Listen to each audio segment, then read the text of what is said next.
Oh, yet again, I've been talking and had myself muted.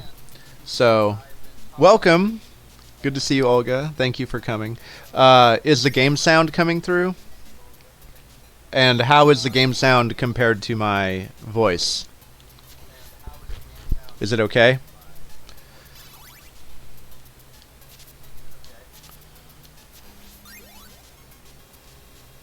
Oh, crap. Alright. Nope. We're gonna, no. No! No, this is terrible. Alright. Already I screwed up. Oh, yeah, oops indeed. Let's do some experiment here. So I totally screwed up there right off the bat.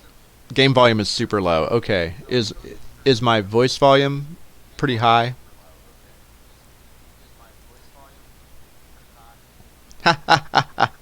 Hey, Lamenti Fresh, good to see you, man. How you doing? Let me turn this back up. Every emulator seems to be quite different in regards to how loud they come through the Twitch. So I really kind of rely on all of you to help me figure out where they are as I set them up. Because I had to throw away the Guardian Heroes runs that I'd done because they basically, you couldn't hear them. Like, at all, unfortunately. How's the game volume now?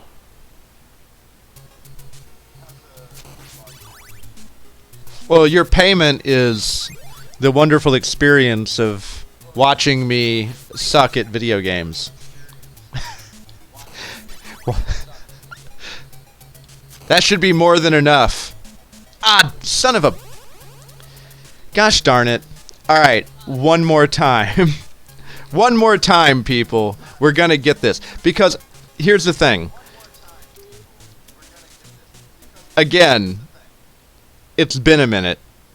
And though I used to be good at this, I'm not anymore. Oh, it's still low. Okay, let me fix that real quick before I jump back in here. Because I want people to be able to hear the game. And I don't want my voice to just be drowning out. Because, I mean, this franchise has, like, the best soundtrack of all time. Oh, I'm sorry. Do you want to go fucking TikTok? Well, you do that. Don't let me keep you. But I do, you know, there are, I don't remember everything, but I do remember a lot. And I would like to show off as many of the little secrets and stuff in these games as I can, right? So, of note, there's the reason that I've started a couple of times is not only because of the volume. It's also because there is a little secret right here at the very beginning, right? There aren't quite as many weird secrets in this one. Oh, okay. That time I got the secret, but I also landed in the wrong spot. So it did spawn, but I'm not going to restart it again. The noise that you heard of the whoop, whoop, whoop, whoop, that was actually a massive point bag. If you jump over that door, which is a little bit finicky, as you could tell, there's a point bag that pops up, right? And the point, if you get enough points in this game, you get extra lives. So, extra lives are pretty darn useful. They're a good thing to have.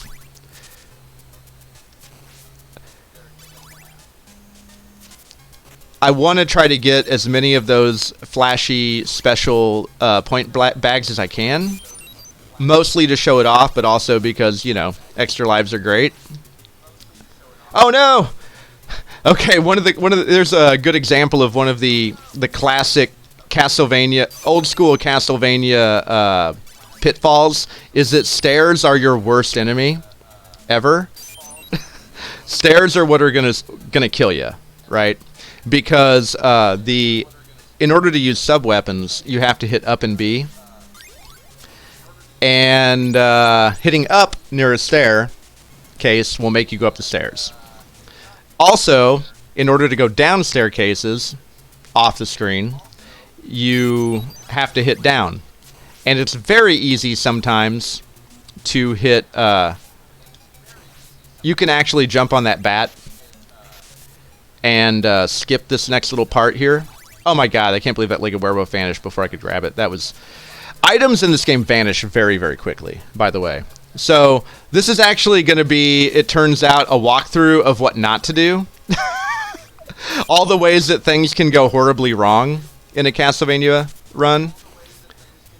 Like right there, we do not want the stopwatch. The stopwatch actually does work on the boss of this level. It's the only boss it works on. But what's better... Here's one of these glowing point bags. This is what I'm talking about. At the beginning of the game, you could get a glowy point bag, which I missed, right?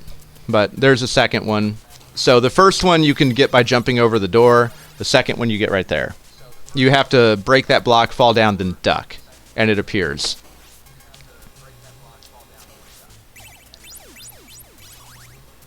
But yeah. I'm going to be showing off a whole lot of mistakes. I guarantee it. So, again, going back to what I was saying, the stopwatch actually has some potency in this game, which is rare. In a lot of Castlevania, the stopwatch is just kind of bad. That is invincibility. Here's an axe. I do not want the axe. I'm going to let that go away. There's my triple threat. So now I can have 3 holy waters on the screen at once. So if I wanted to, the stopwatch is really good for this boss, right? I could actually freeze him and just beat the crap out of him, which is pretty great. However, it's not quite as great as just having holy water with triple threat. What? There. Because... Oh, no! Well, I screwed it up there a little bit, but that's okay. I would still rather have that. This sub-weapon is basically going to carry us the entire game. So, I'm probably going to screw up and die, because, again, I'm not nearly as good at this as I used to be. But in Castlevania 1 and Castlevania 3 in particular, Holy Water with Triple Threat is God mode, basically. So as long as you keep that, you're going to be just fine. And that's our goal, right? We're going to keep it. No, I didn't put in the stupid code, nor will I. So the cross is also really, really good in this game. Here's our second point bag. Or, well, it's a crown, but same thing. It's a secret, massive point bonus. Bye, bat.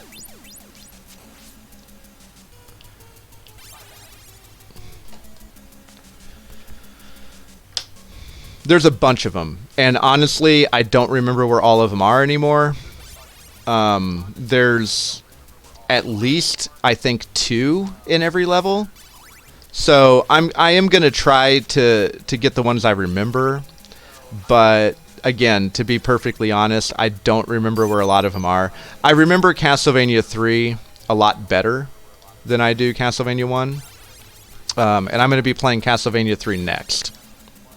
I already did a run of Castlevania 2, and it takes a little bit longer than both of these, so I am gonna play it again because I did lose the footage. But tonight the focus is going to be 1 and 3. There's a dagger. Yeah, there we go. Wanted to make sure I did not get that dagger, because that would have been extremely disappointing at this point.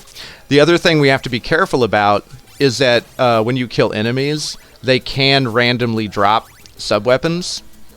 And the worst thing in the world is having holy water with triple threat, and then having some damned enemy drop like a stopwatch or something, especially like, a Medusa head or something, and you jump and whip and kill them in midair, and you wind up losing. Okay, I think it's up here actually. You wind up losing your, God mode. So there's another Legged Werewolf, and okay, I was gonna say, I thought there was maybe something over there in that wall, but I guess not. Especially, yeah, there we go. Especially when killing enemies with sub-weapons, you have to be careful. I'm not sure if that's actually part of the algorithm, but empirical data tells me that you have a much better chance of getting something you don't want when you are, murdering some poor soul with your sub-weapon. So we're going to avoid that as much as we can. Now, here is one of those rooms where it's really easy to die. These spikes do a lot of damage. So we don't want to get murdered here, right? Ah, shoot, I wanted that point back. That's okay. Not taking any chances, and we're not really hurting for hearts or anything. And we have our full upgraded whip, so it's not a big deal. This bat is a problem. Okay.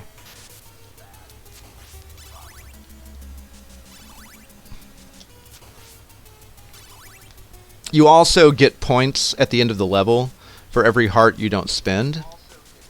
So, it does behoove me to be a little frugal with the hearts. Oh yeah, you're right, Lemony Fresh.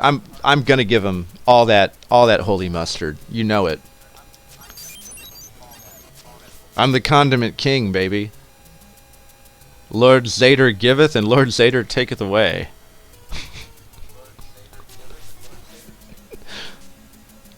Just trying to keep it fresh and lamenty. Something I'm sure you can appreciate. So, Medusa heads are famously, like, the worst. However, in this game, a lot of the time, like, if I don't want to grab any of this stuff here, I can just walk, right? A lot of the time, they're designed to punish you if you stray off the path, so to speak. And here's Queen Medusa Head, who you're not going to get to see do anything, because, again, if you have Holy Water and Triple Threat and know what enemies do, then enemies don't do nothing except die in fire. And that's how we like it.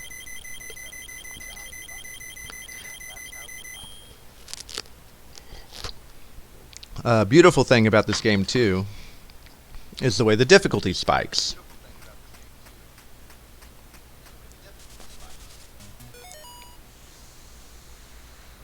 Lemony Fresh. Pert plus that bitch. Oh my god, Pert plus. Oh, I did. And now her hair is too straight. Straight to hell! Here's something fun. Here come the other worst enemy in Castlevania, right? The Flea Man. Oh no! Oh, it didn't work. I wanted to... Okay, so Flea Men are the worst. Luckily, this game knows that they're the worst. And they give you... I think there's a leg of werewolf, like, right here. Like, right after this... Yeah, there we go. I was going to say, they just assume that you're going to get smacked around by these first few Flea Men. And they're like, okay, we're going to give you a leg of werewolf. Also notice that now, Simon takes 3 hearts of damage instead of 2. Right? And I'm not sure if this is actually... This is Simon. So Simon is the first in terms of games, right? He's also been in the most games. So this is the first game that came out, and then there's Castlevania 2. There's also a whole bunch of spin-offs of this one where they're all Simon. Then there's Castlevania 2, Simon's Quest, where after Simon kills Dracula in this game, he gets cursed, right? So he has to wander across the countryside to break the curse. And in the bad ending that I got in my last stream, he also dies from his injuries killing Dracula. He succumbs to the curse. But he does free the countryside. Then Castlevania 3 is Trevor, who is actually Simon's, like, great-great-great-grandfather. He's significantly before him, right? And in the Japanese, it's Belmondo. So you've got And actually, it wasn't Trevor, it was Ralph. His name was Ralph. Trevor's a better name. But yeah, Ralph Belmondo, and this is Simon Belmondo. So we're rocking it. We're rocking it old school, but not as old school as Ralph. Oh no! Don't knock me off the edge. Oh god. Okay, so the number one enemy in Castlevania, of course, after stairs, is Pips, right? And my god, our enemies are really good at knocking you into pips in this game, especially Medusa heads and crows or ravens. I think in the official Castlevania handbook, these are ravens because, you know, quoth the raven nevermore.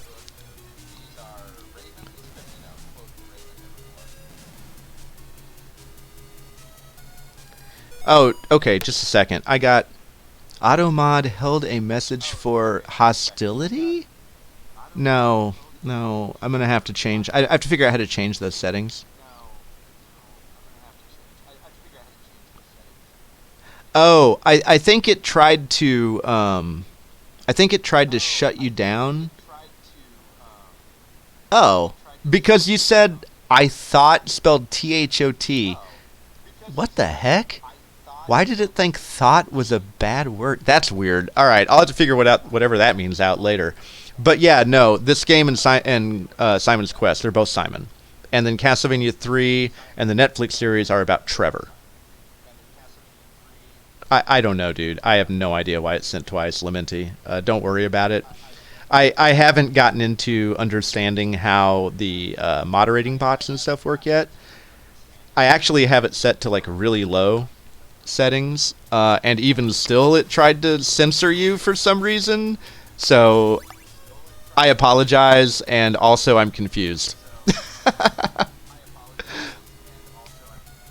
Then Super Castlevania 4, is actually kind of like a updated remix of Castlevania 1, so it's also Simon.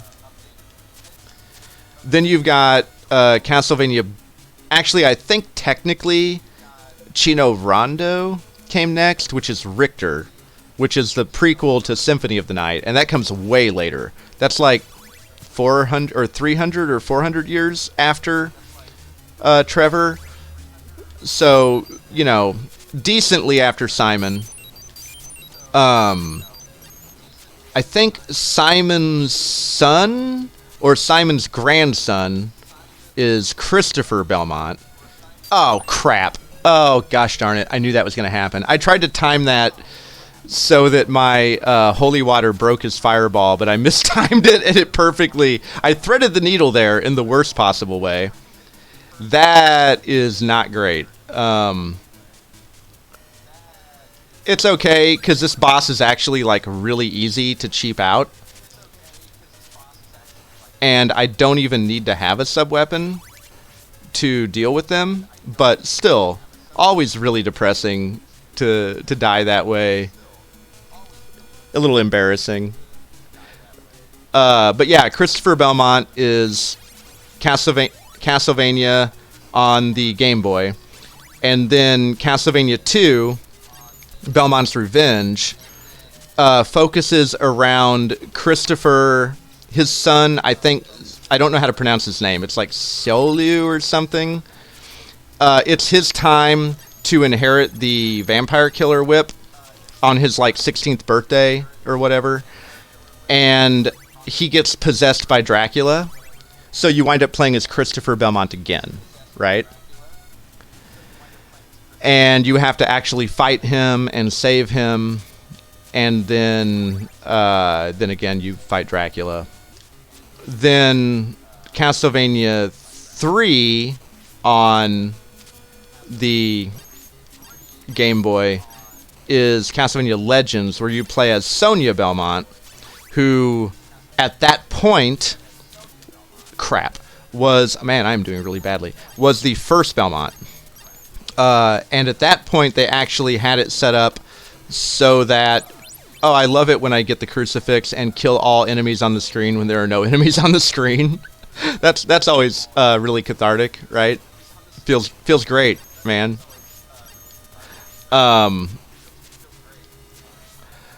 But they actually changed the canon, unfortunately, for some reason, and they removed Sonia Belmont from the canon. And what was interesting was that in that game, she and Alucard appears, and she and Alucard hook up, and they actually are the parents of Trevor, or Ralph, right? So that's actually the direct sequel, or prequel, to Castlevania 3. Unfortunately, for some reason, they decided to eliminate the Game Boy game's entire... Well, I think they kept Christopher and Celia, but they got rid of Sonia for some reason. Misogyny, I guess. I don't know. Which is really shitty, because it was really cool, because it was like, oh, well, Alucard, Adrian, who's Dracula's son, is Trevor's dad, and then he teams up with Trevor to kill Dracula, who's Alucard's dad and Trevor's grandpa, right? Which is really cool, and Trevor never knew. And I think that's much more interesting, and it's really upsetting that they changed that canon. But unfortunately they did. They removed her entirely. So right here in this block is actually a leg of werewolf. But if I break that block, I have to fight these mummies on the ground. And what's much better is to be really cheap and just cheap them out, because I only have 2 hits. So here's what we're going to do. Right here they can't hit me. So you can do this even if you don't have, oh shit, any sub-weapons. And you can kill them really, really easily, right? So that's arguably the easiest boss in the game, which is why I said, okay, well, it sucks that I lost Holy Water and Triple Threat, but it's not too big of a deal, because this boss is super easy. Like, if I'm gonna die, that would be the place to do it. Now, unfortunately, this next level, this boss is the worst.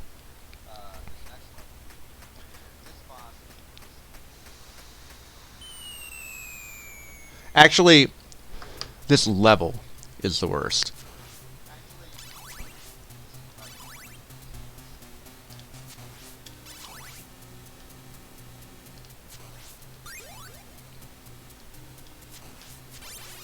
I have to be really, really careful. I'm probably going to die like a dummy a lot in this level. It's obnoxious as all heck. The boss is obnoxious. Everyone says that Death is the worst, but he's really not, in my opinion. Oh, son of a frickin' gun. That was a really terrible and stupid way to die. But yeah, the boss of this level is the Frankenstein monster and like a super flea man who can't be killed. I guess it's supposed to be Igor, right? Hunchback. And it's awful. He's so awful. You basically have to constantly stun the flea man while you focus on killing the Frankenstein.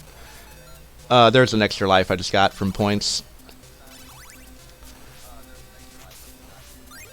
Alright, so I have to make sure I get that holy water, obviously. I really want that. Now, there is a funny secret here. I'm not doing it. There's a bunch of speedrunner techniques in this game that are really cool. Like, see how that guy just jumped up into the wall there? I can actually do that too. Oh, crap, I forgot to duck. If I jump onto a merman or a bat at the right time, there's huge knockback in this game. And it'll knock me back up into the ceiling where I can... Good grief. Well, I'm demonstrating just how bad the edging can be. Wow, I just said that. That's a terrible word. That's a terrible word. Edging. But how unforgiving the pixels can be, right, on the edge of platforms. That's something I know very well, but again, I'm rusty, so my my edging skills are really terrible. So, okay, now we have 0 lives, so I'm just going to kill myself. One thing that is nice about this game is they do give you infinite continues. Thank God. So we're going to start back at the beginning of this level with all of our lives, right? Sometimes that's just what you gotta do, because the last thing in the world we want is to get to Frankenstein's monster and then just die and have to start this entire level over. Because again, this level is a massive pain in the ass. It gets way better. For heck's sake. It does get way better. This first part is really bad. Like, the first part is really bad, and the boss is really bad, right? So, okay. Gonna be stupid. Gonna kill myself. This, Castlevania encouraging suicide since 1986, or whenever it was this game came out.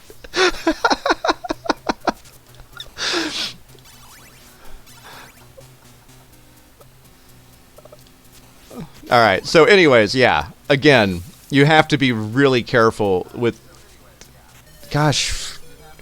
with these frickin' platforms and knockback. Oh my god, I'm legitimately cracking up at myself right now. Are you guys tired of da-na-na-na-na-na-na yet? Because you're gonna be. And yes, those last two were intentional. I'm starting this over. I'm doing it right. All right.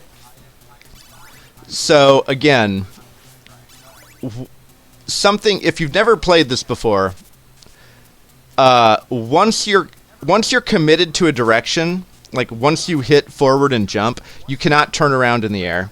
You cannot stop your forward momentum, right? If you get hit by an enemy, you fly backwards quite violently and quite far. The edges of especially these moving platforms are extremely tricky, and if you mistime your jump, like, yeah, see how far back I go right there?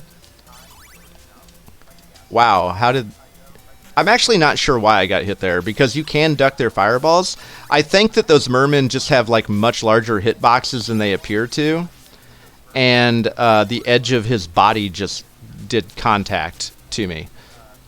But I'm actually not sure. I'll have to actually watch the footage and determine what hit me there. But yeah, this is, again, these are all perfect examples of how incredibly brutal this game can be. And this is why the classic Castlevanias, particularly 1 and 3, are considered to be so difficult, right? Because they just, I mean, there's so many mechanics that just are punishing. So, and even this, like right here, I'm having trouble jumping through, like I was getting my head caught. Okay, so this room right here is awful. What we're gonna see are a whole bunch of harpies that are coming and dropping flea men. You have to approach this just right. Basically, you can't run without thinking here. You have to deal with them as they come. So what's going to happen is they're going to fly in and drop a flea man, and I'm going to immediately kill it, right? I also have to be careful, because if I use my sub-weapons, they can drop... I don't want them to drop a power-up that I grab by accident. I need to keep my holy water, right? I really want my holy water. I do not want to lose it. Okay, I'm surprised. None of them have come behind me yet. They can come behind, too. Normally, you have a lot of, like, they come from the front, they come from behind, and you have to, like, turn around and deal with them. Oh, God. Okay. This is a... This is a really dangerous enemy. These guys have a ton of HP. And they're really annoying. I don't have... There's Double Trouble. Alright, I need that. Thank you. They also drop lots of hearts, though, which is great. Those white dragon bones are annoying as hell. And you have to be really careful. I'm almost at the end already. I really want to have triple threat before I get to the final boss. Which, again... So there's my dagger that I do not want.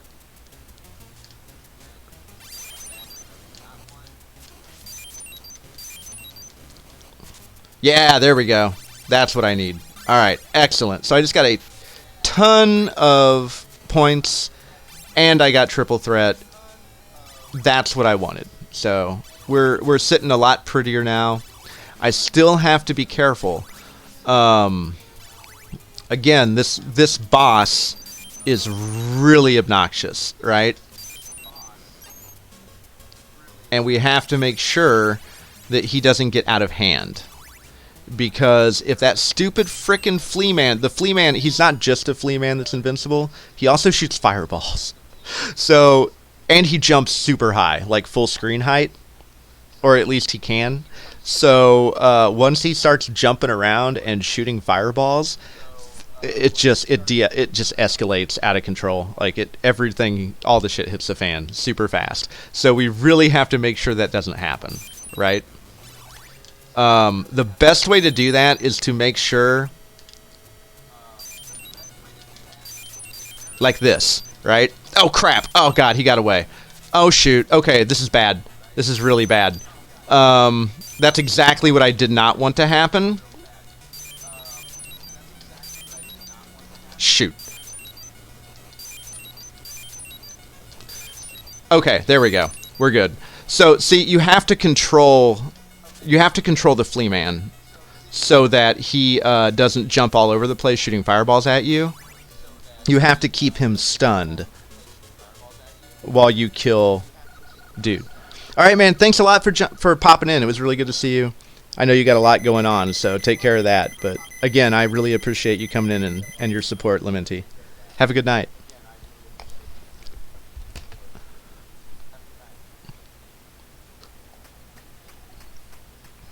Now, this level actually is way better. Amazingly enough.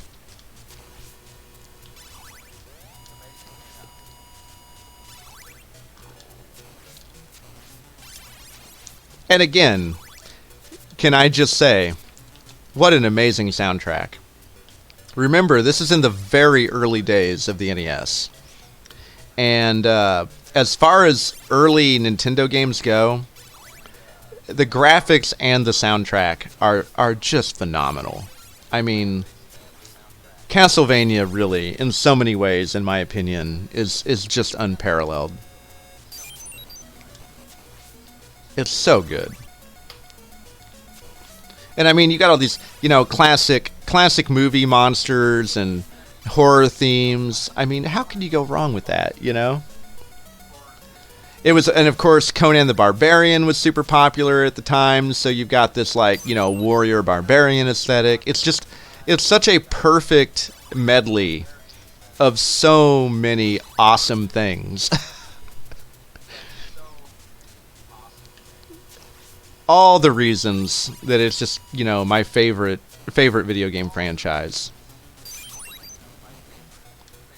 Followed closely by Mega Man and then Zelda, right? So that's something I'm going to do too, is I want to have a massive Zelda, or not, well, Zelda also, but Mega Man. I want to have a massive, you know, Mega Man, you know, going through Mega Man 1 through, well, really, all of them, 1 through 10. I'm going to have to figure out, though, I'm sure it's probably not too hard to do 9 and 10, but 9 and 10 were released on the Wii as like a special thing, for those of you that don't know. Mega Man 7, Mega Man 1 through 6 are on the original Nintendo. Mega Man 6 came really, really late in the Nintendo's life. And I think it was actually... Oh, shoot. Okay, that was bad timing. Okay, so note, now we take 4 points of damage per hit. It's not based on enemies, it's based on what level you're in, right? So for this level and the last level, I take 1/4 of my life per hit. One of the other ways the difficulty increases. So we do need to be very careful. And I would not be surprised if I do die. Just because I'm really rusty and the sheer amount of damage that you take is a lot. But yeah, anyways, Mega Man 1 through 6 are on the NES. Mega Man 6 came very, very late. It was at the time when they had released the top-loading NES, where you popped it in the top, kind of like the Super. And Mega Man 7 was on the Super Nintendo.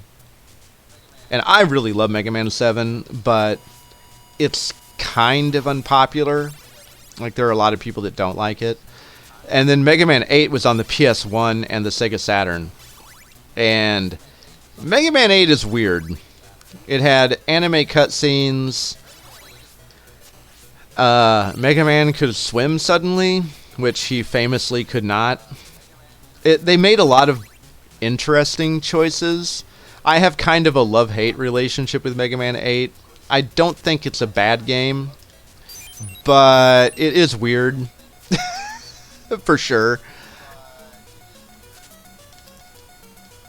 These guys. So, this is a thing that this game loves to do. These enemies back away from you, right? So if you're facing them, they back away. And if you turn on them, or turn away from them, they come towards you, right? And they're dangerous. They can throw their axes both up and down. You have to be really careful with them. They also take a lot of hits. And we're almost at the end of the level already. There's a Lego werewolf right above me, which is good. I'm going to be pretty frugal. Or not frugal, sorry. I'm going to be pretty liberal, with my holy water. As you can see, I have 51 hearts. And I need to make sure that everything dies miserably. However, okay, so this part sucks. Yeah, that's why. Because I can't... Good grief. This stupid blood skeleton here. Oh, shoot. Okay, that would have been really terrible had I gotten that stopwatch right there. I really hate this guy. There we go. So, we're actually doing quite well. I have 4 lives. I have triple threat holy water. I just have to make sure I don't screw the pooch right here at this last part, which would be very easy to do. I'm about to come up on this bridge where it's all Medusa heads and these knights, right? I have to be very careful. So what I'm going to do is I'm going to focus on dodging Medusa heads while I lure these guys, right? Because again, if I walk towards them, they run away from me.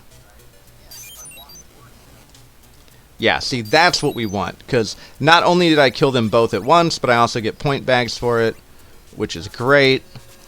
Our main focus is dodging the Medusa heads, because they are a royal pain in the butt. So, everyone says death is the worst, right? And everyone says you want to have triple threat with boomerangs on death. Absolutely 100% disagree. You want to have triple threat holy water on death. This is why.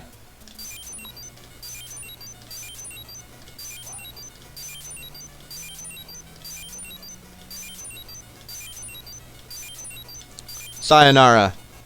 Easy, frickin' peasy. Yeah, if you know what you're doing and you're prepared, again, he can't do anything. He's just done. He's done, son. We have conquered death. Moving on. Sorry that you didn't get to see what he can do. You don't want him to get out of control, because boy does he. And granted, triple threat boomerang cross, he is manageable. quite manageable, but nowhere near so manageable as if you just triple threat holy water him, as I just demonstrated, right? That's the way to do it. So before I do this next part, I'm just going to say, this part sucks so hard. We're going to run across this broken bridge, which is a classic Castlevania trope, starting right here in the very first one. It's got a lot of holes in it, and the only enemy here in this first part are the boss of the first level, the giant bat. There's several of them. This third candle to the left, I believe, is a stopwatch. So what I could do, right, is take that stopwatch, and if I do that, I can actually freeze time and stop them, which is really, really useful. This is like the one point in the game that I think the stopwatch is really, really good, and I'm highly tempted to take it. However, I do like having holy water with triple threat, even though it's not really that useful throughout the entire level. And it is very useful on Dracula's final form, but it's actually not that great on his first form. That said, we're going to do this the hard way. I'm going to attempt to make it through this without using the stopwatch, and I'm going to try to keep my fully upgraded whip and holy water. So, wish me luck. Let's see how this goes. Oh no! Okay, well in that case, I'm a dumbass. I completely forgot, and I thought, oh no, this is really bad. I thought that there was a stopwatch right there, and I forgot about the axe. Eek! And I'm dead. And that's what we didn't want to happen. Alright, so now I'm stuck with this. So we're going to have to do this the very hard way. Basically what that means is I need to force the bat's movement. Crap. Which that was a bad example of, because I don't remember their timing. It's based on their wing movement. Okay. Oh yeah, they shoot fireballs too, by the way. I forgot about that. Yeah, I'm just going to freeze him because that was about to be really bad for me. Run, Simon, run! Run, run, run! No! Okay, oh shoot, I wanted to get that torch. I don't think I have to get back in here again. Alright, so now we're actually, this is the beginning of the clock tower. This is the first appearance of the clock tower, again, first game, right? The clock tower is very much not fleshed out in this one. Would you frickin'... Alright, come here. Pissing me off, Bone Daddy. But yeah, the clock tower becomes much more of a thing in later Castlevanias. In this game, it's just kind of hinted at right here, immediately before Dracula, right? Because this is the last level. Okay, I don't want to break that because that's a Leg of Werewolf and I'm going to want to get it. And I want to make sure that I don't make it despawn by accident like a dummy. Because, oh no. I just accidentally used the stopwatch. I was still holding up. Alright, well, I got rid of the stopwatch now. I don't want the stopwatch. Oh no, Fleeman out of control! So this is, again, this is a terrible scenario where Fleeman can get completely out of hand, and I need to get away before they kill me. Oh god, they're everywhere. Oh god, they're everywhere. Oh no. Yeah, I'm not even going for candles. I am just booking. Crap. I was so hoping I was going to get up there before it hit me. This level's really short, too. You might have noticed the levels in this game are very short. And yet,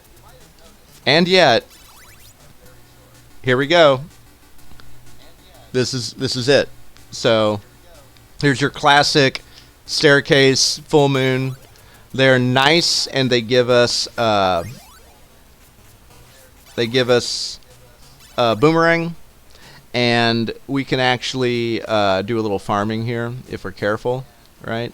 We don't want to walk off the edge and die like an idiot by accident, which I'm very good at.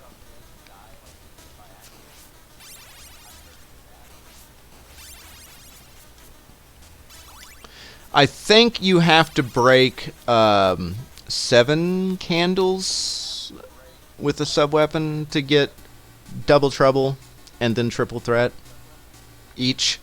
I kind of forget. It's something like that. There's an algorithm that we're going for. Yeah, so there's double trouble. I'm going to go down and come up again. I'm going to do this for a second because I do want to be prepared. I'm probably going to die and have to do it again. For those of you that know Symphony of the Night or have watched my Symphony of the Night Granted randomizer stream,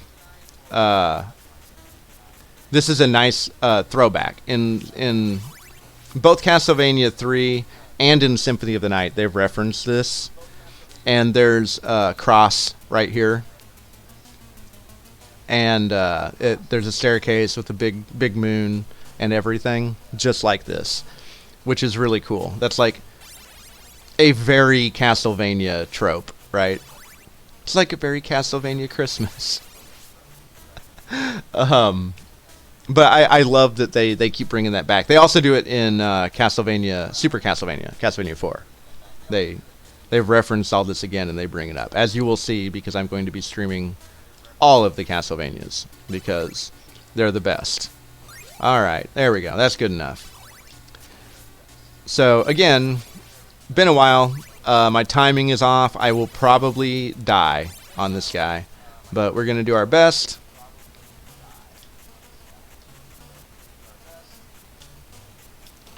So we're going to... Oh, crap. I screwed that up. Okay, so what we want to... Oh, I did not want that to happen. So what we want to do is we want to have crosses going to hit him in the head. And then we... Oh, shoot. Well, that was a bad example. So when you have the timing down, all you need to do is either... You can do one of two things. You can throw crosses at his head, and you can whip his body to break the fireballs he shoots, right? Or you can do the opposite. You can throw crosses at his body and whip his head. But you have to time it right to break all of the fireballs. I did not time it right, and so I died like a miserable wretch, as we just witnessed. Which, that sure happens. But yeah, the first form is pretty easy. Really though, honestly, what I should do is I should just farm hearts. In fact, I'm going to. There's a better way. The first form is actually really easy with only one cross. What you're should be more concerned about is the second form. And for the second form, we need the holy water. So what I'm going to do is farm hearts and not worry about double trouble and triple threat, because I'm immediately going to get the holy water in this room from the third, which again, Symphony of the Night, that candle is there with the holy water in the final torch or candle. And we're going to try to use the holy water on his fireballs to get triple threat off of his fireballs. Because if we do that, we're going to have triple threat for his second form. And it doesn't hurt him, but it stun locks him. So we can whip him. Because we do not want his second form to be able to move. Because it's super frickin' obnoxious. Alright, that's enough. We don't need more than this. We have more than we need even. Alright. So, again, I have to time this well, right? Like that. So basically he becomes solid. I throw holy water and I jump and I hit his head. The holy water will break his flames, give me a lot of points, and it'll drop triple threat, double trouble, triple threat for me, right? Ow. Okay, that was bad. But yeah, you can see where this is going. This is what I need to happen. If I can do this successfully on his second form, I can just stun lock him and he won't be able to do anything. His first form is actually more dangerous as long as you have Holy Water with triple threat. So we're doing okay right now. I just need to not screw up.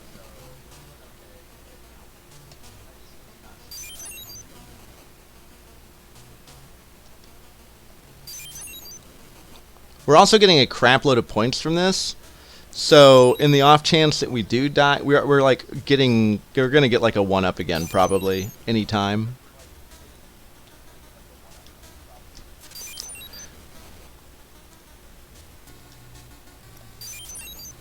Every time I do this, I'm getting like 2,000 points or 3,000 points. Oh shoot, crap, that was bad.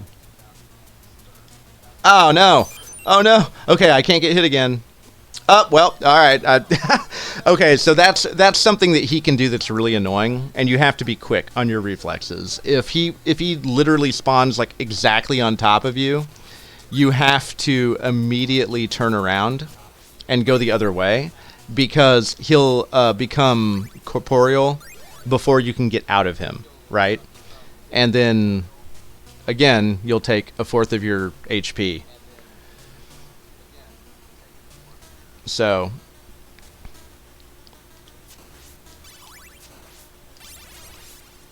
yeah, the crosses are really good, and I'm a little sad that I haven't really shown what they can do.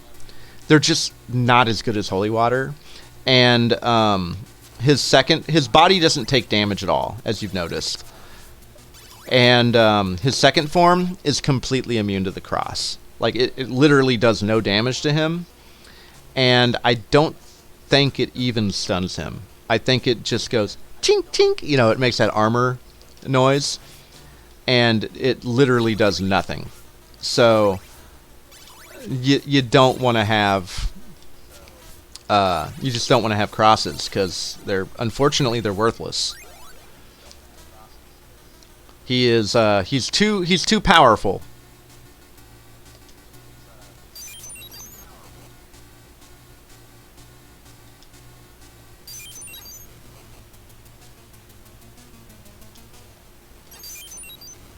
He is greatest of greater undead, right? And it takes a little bit more than a crucifix.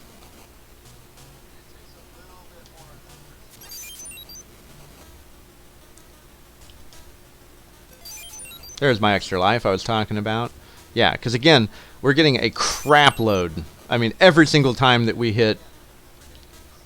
Oh, shoot, I jumped. If I had jumped a little bit later, I actually would have been okay there. Because you can actually jump over his fireballs just straight up if you're close enough and you time it right. But my timing was a little bit off. I was a little bit quick. Oh, shoot. Yeah, right there, too. I should have turned around. Oh, no! Wow, that went from great to terrible all really, really fast. Yeah, so right there, like that, you can just jump them if you need to. That's a good example of that. There's my triple threat. Alright, if I can time this well, I'm okay. I just have to not die on his first form. His second form I can stun lock. His first form is the problem.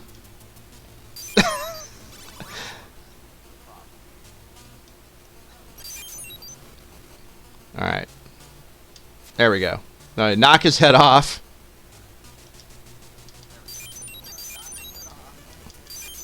So the strategy on this guy is you throw one holy water, you whip once. You throw one holy water, you whip once. You throw one holy water. Oh no! Oh no! I screwed it up! Oh no! Okay. Whip, throw. Whip, throw. Whip, throw. Right? That's what you got to do.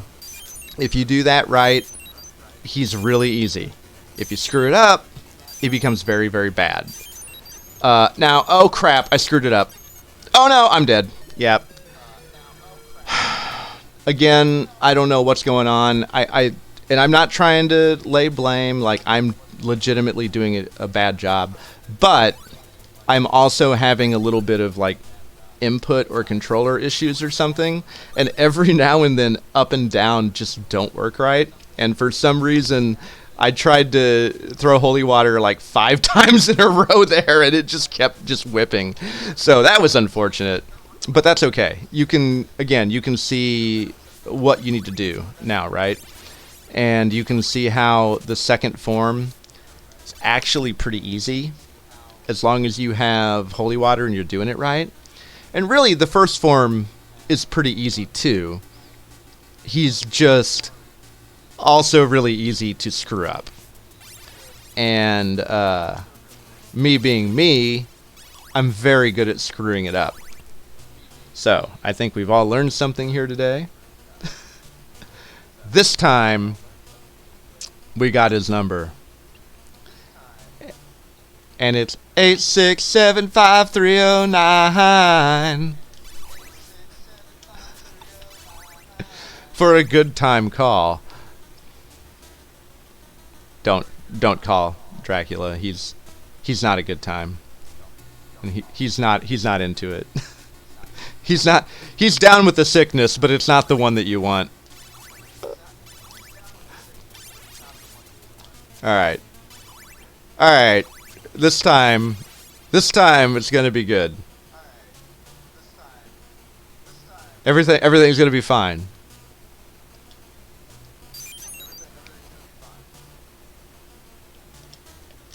Oh, okay. He says epically screwing up immediately twice in a row. Gosh darn it.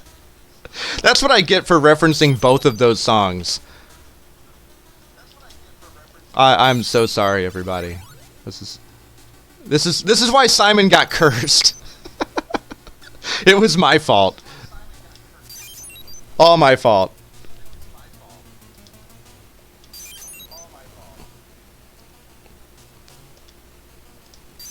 Sorry, so sorry.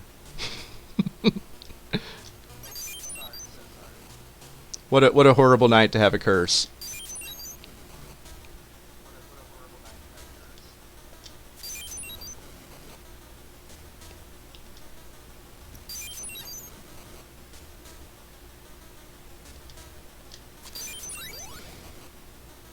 Oh no!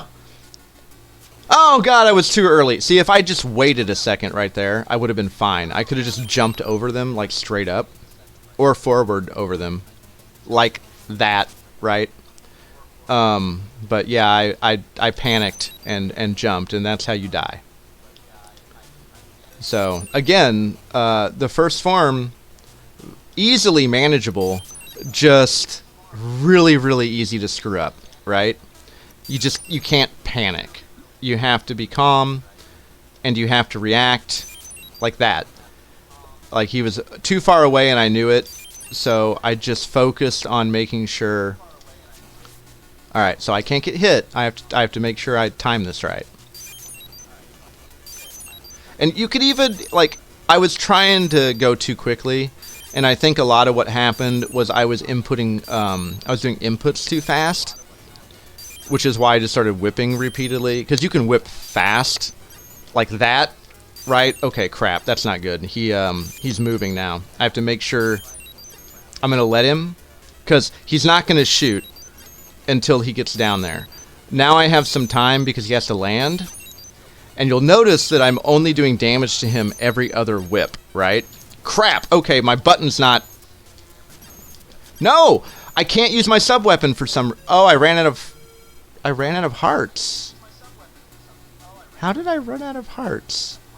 Okay, I'm gonna have to farm more hearts. I guess I ran out of hearts last time too and I wasn't paying attention? I've actually never run out of hearts on this before, so that's a... Wow, I'm an idiot. I am so sorry, everybody. Anyone that's watching this is probably like, dude, what the hell are you doing? That's embarrassing.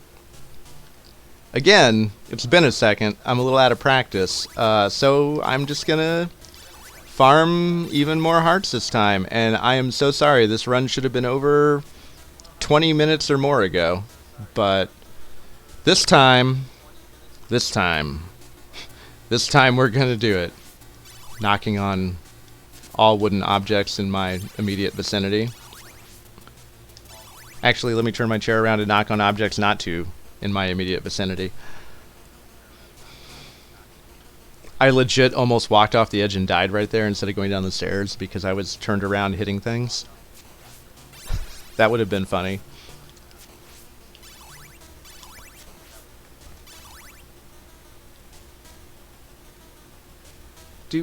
No, they do. Yeah, sub-weapons only take one. I can't believe I used that many... I can't believe I used that many sub-weapons. That's amazing. Because I'm also... Remember, I'm also getting hearts...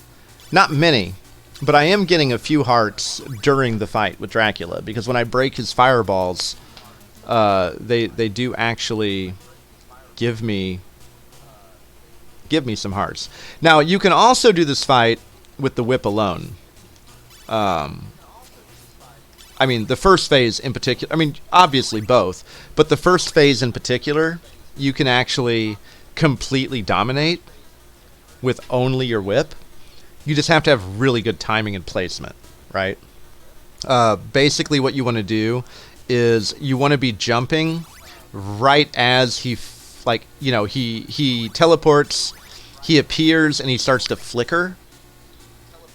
And if you time it right, you can jump and hit him with your whip immediately as he becomes corporeal.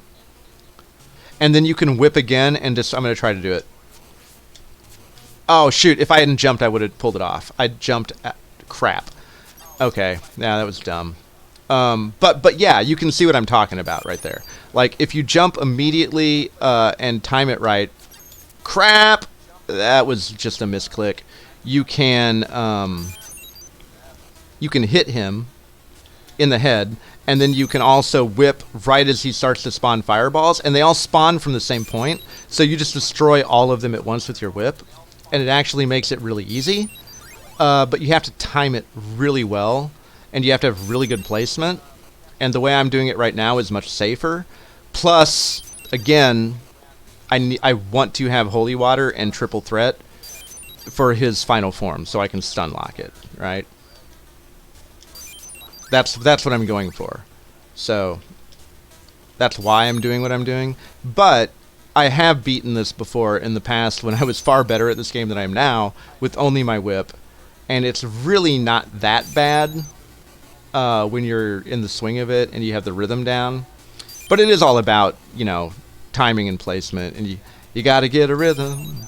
When you get the blues, come on and get a rhythm.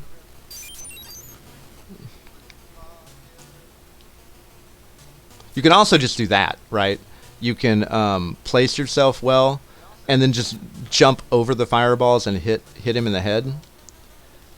But you know, again, I'm not too great at this anymore, so I'm doing like the oh no! I was about to say the safe method as I get, you know, shotgunned at point blank range by all of his fireballs. Oh, good grief. Well, I hope everyone's learning a lot. For those of you that don't know how to fight this guy, I'm definitely showing off right now all of the ways it can go wrong, right? Even knowing what to do. On the upside, I think that in this game, and again, it's been a while, and I'm not in the habit of having to continue here, I think that you actually continue from his staircase and not the beginning of this level. I think they kind of count his staircase as like a level. I might be wrong, though. I know that in the Castlevania 3 Famicom version, you start at the staircase if you continue. However, in the American version, which is what I grew up on, you do not. You start at the beginning of the level. So, hopefully I just don't die again, because this is beyond embarrassing for me at this point. But hopefully if I do die twice more without getting a extra life, that I start here, right? And don't have to go through that obnoxious little level again. It's not too big of a deal. Again, it's a pretty short level, and now that I remember where things are and their placement, we'll get through it fast. But you know, again, to quote my mom, let's not, and say we didn't.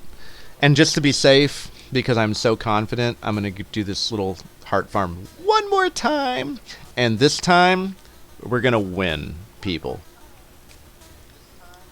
We're going to win so hard. That's right, Dracula. You got nothing. Simon's coming for you. Alright, let's see if I can pull this off.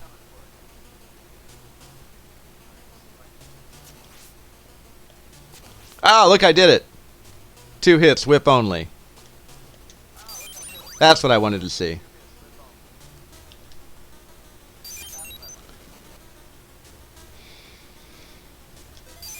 There's my extra life. Alright, so we get another chance to suck. Hopefully we won't need it, right? Keep running, buddy. Wow, that was skin in my teeth. Playing it close to the vest there, buddy. You can do it, Simon. You got this. You're a boss.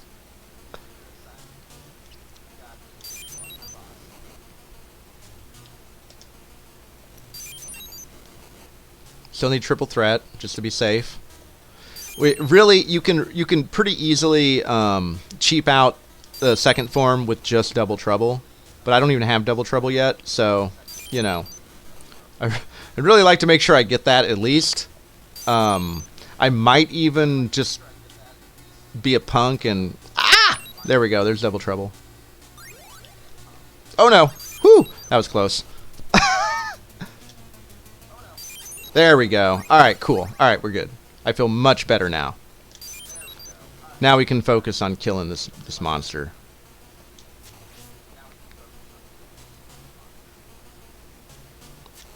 So yeah, I'm gonna do it this way. So basically, what I can do is make sure I'm close to him, wait till he opens his cape, and then jump and whip, right? And that's pretty much guaranteed to not need to use a holy water, and I can just get off my hit, and you're safe, right? His cape is the tell if you're doing it that way. If you want to get 2 hits on him, because you can, then you need to be a lot more on it. This time I'm showcasing like the absolute safest method after trial and error of trying to be a little bit fancier and a little bit stupider and a little bit all that. No, this time we're just going to make sure that he's dead. We don't get hit. He doesn't get to move. Everyone's happy. Goodbye, Dracula. Extra live. 1 for the road. Yeah. Woo! You go, Simon. Perfect. Flawless victory. Fatality. And now Simon's cursed. So here's your classic Castlevania. Collapses. And then one of the most bizarre yet interesting final game. So, directed by Trans Fishers. This is a weird ending. Screenplay, Bram Stoker. So, all of the names that they give, look, Dracula's Christopher B., right? Bela Lugosi. Instead of Bela Lugosi, Christopher Lee, right? They're all weird puns on like famous movie monster actors, directors. It's really silly. It's kind of interesting. It's also really unfortunate because this harkens back to a time where a lot of people that were in game design, a lot of the people that programmed it and whatnot, they didn't get credit. They didn't actually give them credit in the credits, which really sucks. You know, these games are legends. And okay, so here we go, starting over again. So we're not going to play the second quest, and honestly in this game I think it it is harder. I think they add a few more enemies, and I think you take 4 damage instead of 2, just straight throughout the whole game, right? But we're not gonna indulge in that right now. That'll maybe be a thing for another time. So yeah, we're done with Castlevania 1. Let me really quickly. How do I? Okay, I don't remember how to. There's a way to pause the stream. All right, I guess I'm not pausing the stream. I'm just going to load up Castlevania 3. So we're gonna play Castlevania 3, Dracula's Curse. Right now, this is my favorite Castlevania game of all time, and I'm actually gonna let this opening play because it's amazing and I adore it. And I'm gonna shut up for a second, and I'm gonna use the bathroom while it goes.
All right, my beautiful bees, thank you for your patience. So you got to see this little opening here.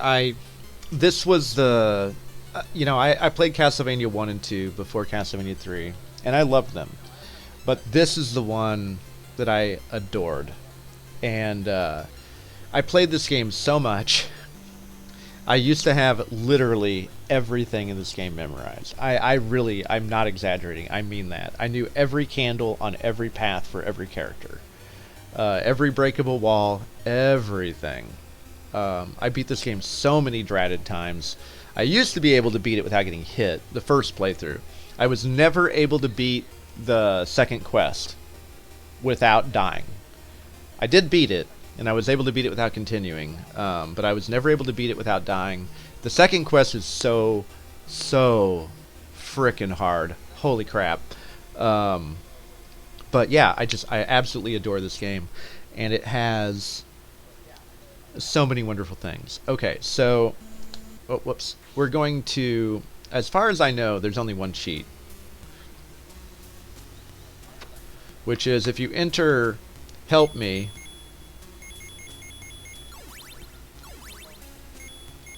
as your name, and I forget, do you need to have a space here? It's been a long time. I think so. I think that's all you... Oh, wait, what? Oh, shoot. Do you need to... Okay, I don't remember. You have to do something. how do I get out? I don't remember how to... if you enter help me and do something, you...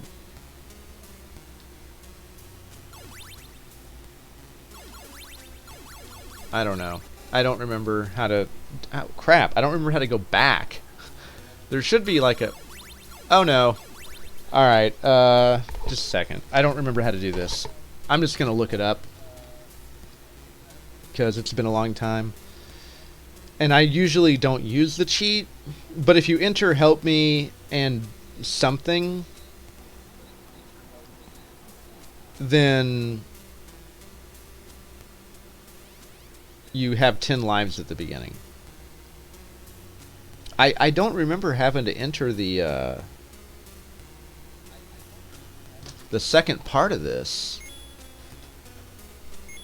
I thought that you just entered help me. So I'm a little confused. Like, I don't remember having to enter the little password part. I thought it was just help me. Oh, wait. I think I know what I did wrong. I think you have to enter help me, and then I was not putting in... It actually, it counts the spaces, right? So I have to do space here, and then there's another space here. Nope. Alright. Well, I don't know then. So I'm just going to... I'm going to have to... Oh, shoot. Wait, is it... Do you remember how to use the emulator? I'm going to have to restart it. How do I... Reset. There we go. Okay. Sorry about that. I wanted to show that code off, but I'm doing it wrong apparently. So we're just going to skip that. I don't need the password. It's fine. Look at this intro. So epic.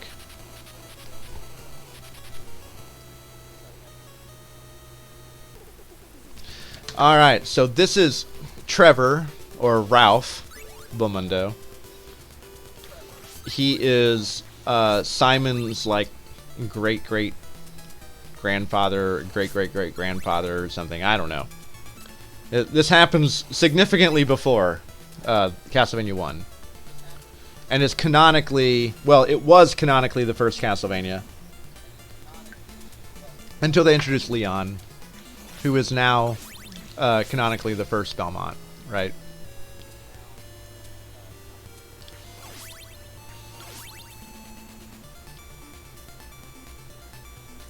And oh my god, just opening music.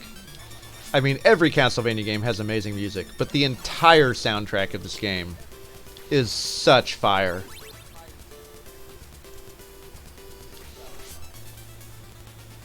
The second... Optional, because again, this is one where I kind of hinted at it. You get to pick your path. And, oh my god.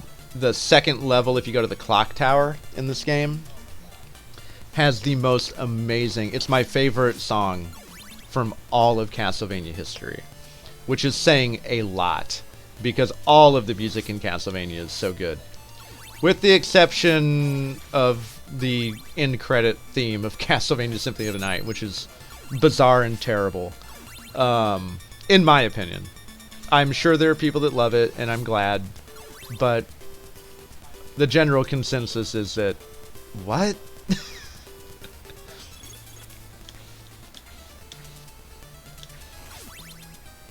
Now, I don't even know why I'm going out of my way to get all these hearts and stuff. I don't need them. I'm going to be acquiring everything I need very, very quickly and easily here. These platforms, of course, if you jump on them, they flip. Which is why I'm not. Wow, I'm doing terrible. So, again, used to be able to not get hit at all, but I'm very, very rusty, so... Please bear with me. This is not going to be a perfect run or anything crazy like that. It's going to be a revisitation, like all of the games I'm playing, right? It's about experiencing them again and sharing what I know. And hopefully getting people to love some really good games that a lot of people haven't played. Or have forgotten about, you know?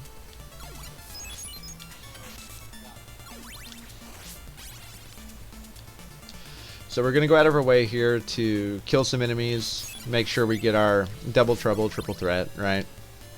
That's important. We're going to try to keep these as long as possible. Hopefully I won't die too much, and hopefully I won't do something stupid, like accidentally pick up a sub-weapon from a murdered enemy, because, again, Castlevania 1 and 3 especially are really, really good at making you do that. Alright, good. There's my triple. So, up here there's going to be a dagger, which we make sure we don't get. Everything else is safe, except for enemy drops, which you have to be careful about. And we're going to completely murder this first boss without him doing anything. Now, you probably noticed, holy water is even more potent in this game. Fist pump! And unlike Castlevania 1, where once you pick up the little orb, the spirit orb at the end, Simon will keep doing his attack if you hold attack. In this game, you actually get to pose, so it freeze frames you. So it's great to do the fist pump. All right, so here you have choices, right? Now, if you go up, you go to the clock tower, which we're going to do, because it's my favorite level, and it's my favorite song in all of Castlevania history, and it also gives you our first helper. Bottom path takes you to the first part of the forest. We're not going to go to the first path of the forest. We're going to the clock tower. We're going for Grant Dynasty.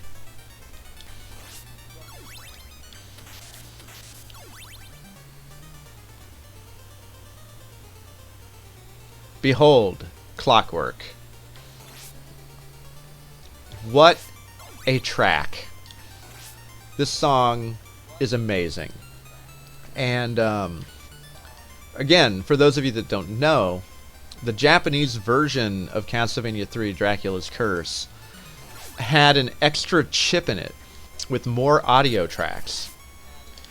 So, you should go and listen to the Japanese version of this song, because as amazing as it is in the American version, it is even more amazing in Japan on the Famicom. It's phenomenal. But yeah, Clockwork is my favorite piece, and this piece has been remixed several times, very notably in Circle of the Moon on the DS, or GBA, sorry, the first GBA game that came out after Symphony of the Night. Yeah, we have to be careful about that stuff. We want to keep what we got going on right now, because, oh my god, Holy Water Triple Threat in this game is even more broken than Castlevania 1. But yeah, the Clockwork remix is pretty great, but in my opinion, nothing beats the original. It's just such an amazing... I mean, listen to this. This is on the Nintendo. When I was a little kid and I first came to this level, I mean, I was completely blown away. It's just so visually amazing, and the music is amazing. And it's hard, too. Castlevania 3 is definitely harder than Castlevania 1. It's also longer. It's a lot more game. And because it has multiple paths that you can choose from, and it has multiple helpers, it has a lot of replay. And it's also got a second quest. And when you do a second quest, you start the game with whatever helper you ended it with. So if I beat it with Grant, then I have a second playthrough where I start out and I have Grant with me. Same with Sypha, same with Alucard, right? So it's amazing. I mean, it's just, again, so much replay value. I played the crap out of this game. I played this game more than any other game on the Nintendo. And I played a lot of games a lot as a little kid on the Nintendo. Especially, you know, Mario 1, 2, and 3, Castlevania 1, 2, and 3, Zelda 1, Zelda 2. Metroid. I was lost forever in Metroid, having absolutely no idea what I was doing. It took me forever to beat Metroid. Those of you that have watched my Zelda playthrough, Zelda 1 and Zelda 2, I talked about it also there.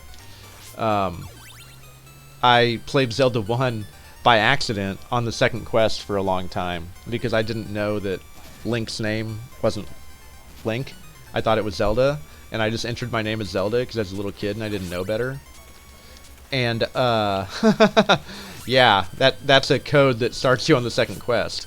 So I struggle bust my way for a long time before a friend, like literally like a year and a half or 2 years later, educated me and told me I'd been playing on the second quest.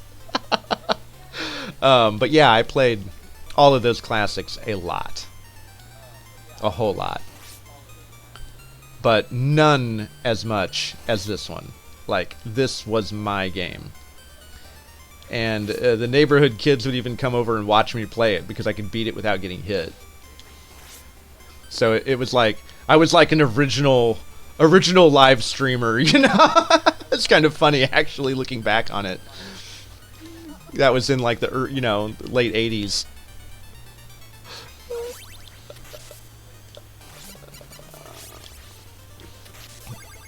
But I just adore this game, and I think it's one of the many games on the NES that just holds up. It's just so good. Sorry, Grant. So yeah, here's our first helper. And unfortunately, Grant, he's the first helper you can get in Castlevania 3, and he's awesome. He's not been in the Netflix show yet. I hope he comes in the next season.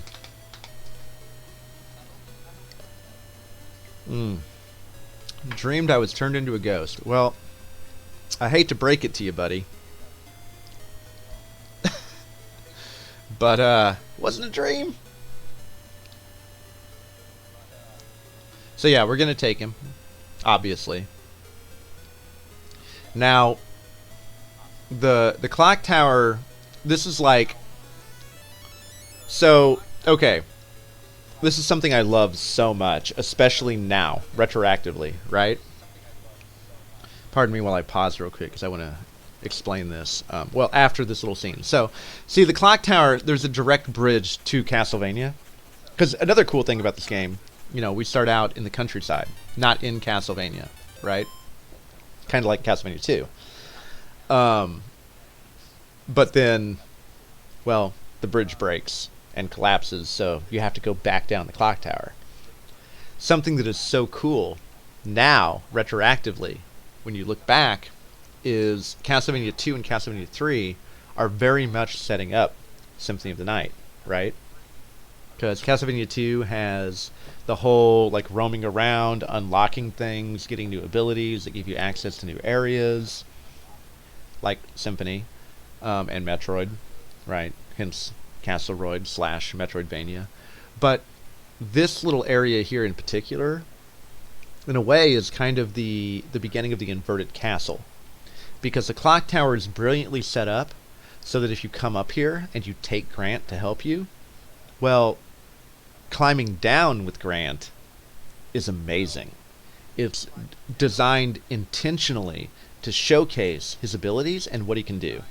So we're going to be using Grant all the way down, effectively, to really demonstrate how cool he can be and the way his abilities work, right? Because Grant's special abilities are, for one, he's very quick, he's very fast, but, more importantly, he climbs on walls and ceilings, which is amazing. So, we're going to be climbing down this clock tower, lickety-split, right?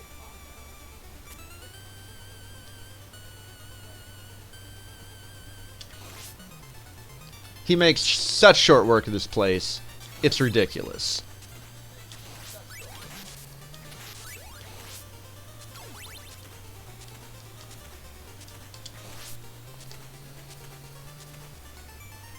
All right, so there's a trap here, and unfortunately the controls are finicky. It's really easy. Oh, there we go. It's really easy to screw this up, and you could really easily die right there trying to climb up there if you hit the wrong button. And I've done it plenty of times. Now Grant can do something cool. He can climb over walls too, so he can just go off the top of the screen like that, which is really great.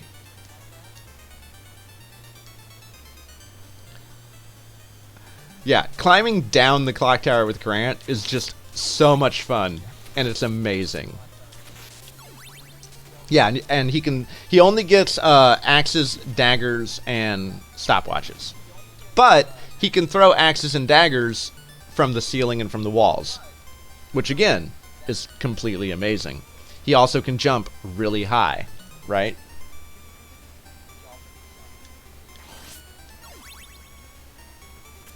So there's a whole bunch of stuff he can just skip.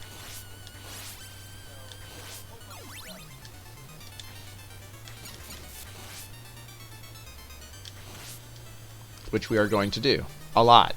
Because again, that's what he does. We really want to showcase his abilities. Oh, that was weird. Wait, what? How did... Okay, that's a glitch. That that first block that I broke is not actually supposed to be broken. I've actually never seen that in all the years I have played this game. I have never seen that happen. So there's a little thing for all of you folks out there. I have never seen that happen before. That was intriguing. So we don't have a choice here. We're going to go to the forest. Now, here I'm going to use Trevor. The reason for that is these owls have a very predictable pattern, but you want the range of Trevor's whip to deal with them. Grant has a very short range attack, and it makes dealing with him a little harder, even though he's faster and can jump higher.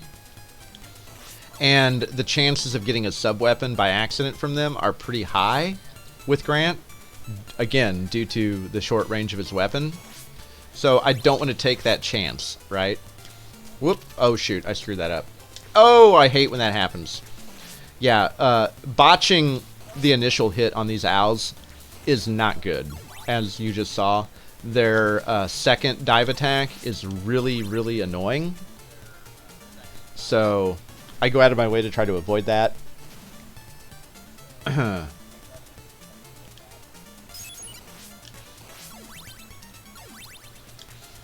I have everything I need. Both Grant and Trevor have full power-ups at this point, so I don't need to worry. I'm going to stick to Trevor for the time being because I can do stuff like that and just cheap out all this stuff. Trevor is a much stronger character for this particular area.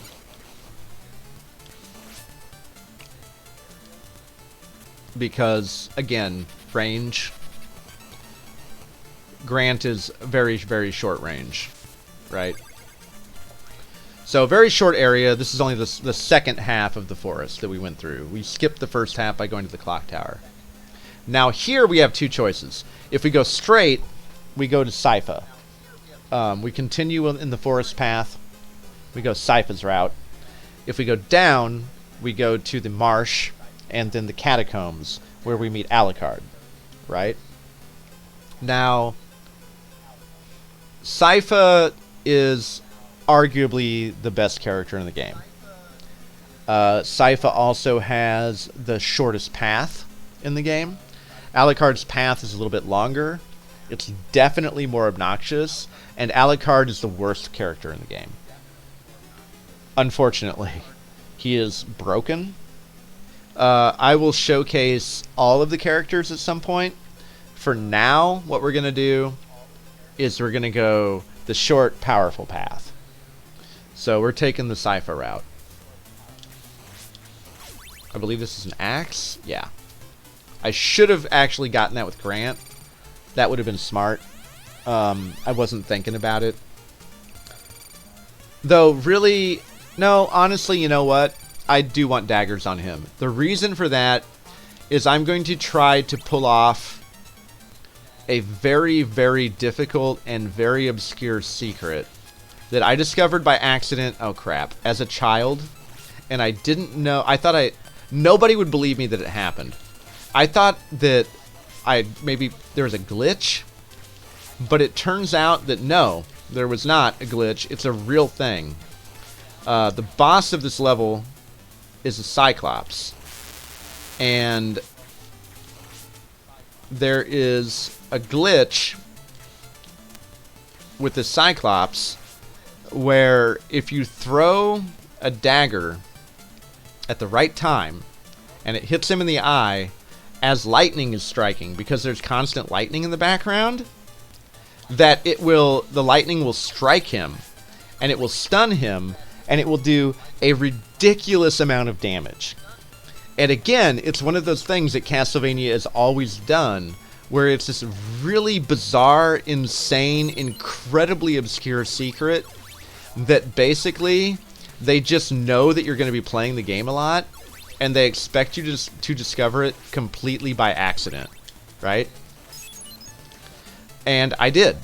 I had played the game for like the 500th time or something stupid, and I happened to throw a dagger at the right time and hit this damn Cyclops in the eyeball right as lightning struck it, and it did like half his life in damage and stunned him, and he's like flashing and all this stuff, and I was just like, what? It completely blew my mind. Like, I'd never seen anything like that before, you know? So we're gonna try to do it. I've had I'm just full disclosure. I've had very, very, very, very, very little luck with doing this intentionally. Okay, I don't know. I don't know how to do it. Like, I'm sure that there's probably a timing algorithm thing. I'm sure speedrunners know how to do it fairly frequently, regularly, consistently. I don't, right? So I'm going to try. I know how it works. I just don't know how to do it well. So right here, there's Lego Werewolf that I don't need.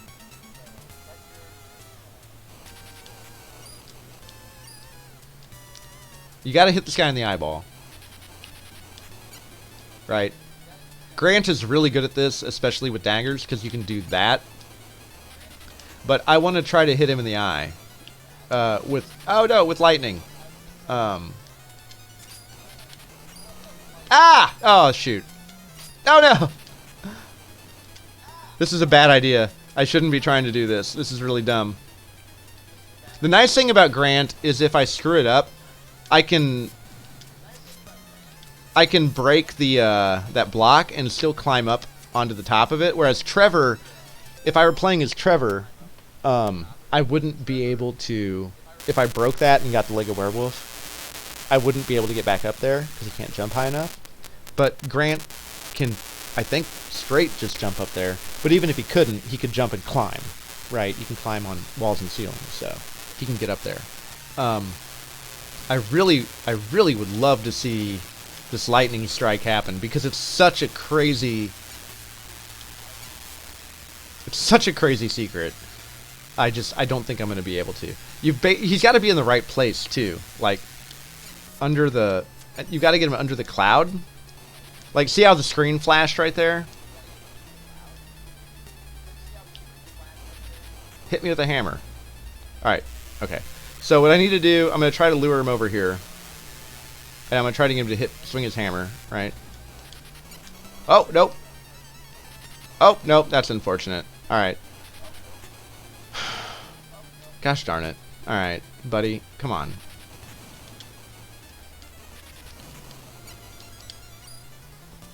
Ah! No! Oh, shoot. Okay, that's not good. I don't want to die to this guy. That would be dumb.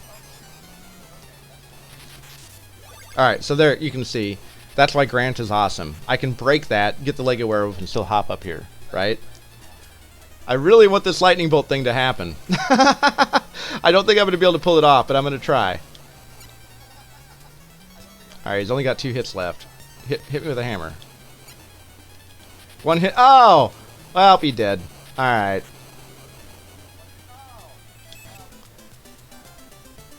Show off my little dirk there. So here we have an option.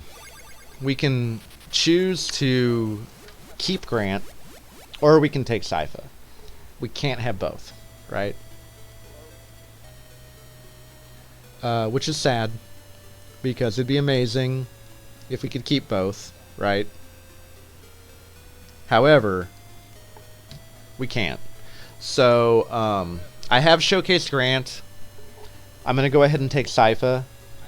After all, I mean, she is Trevor's love. They do Sypha Belnades and Trevor Belmondo do hook up, and that's actually why the Belmont line becomes even more powerful, because the Belnades are powerful magicians, right? Wizards, sorceresses, witches, whatever.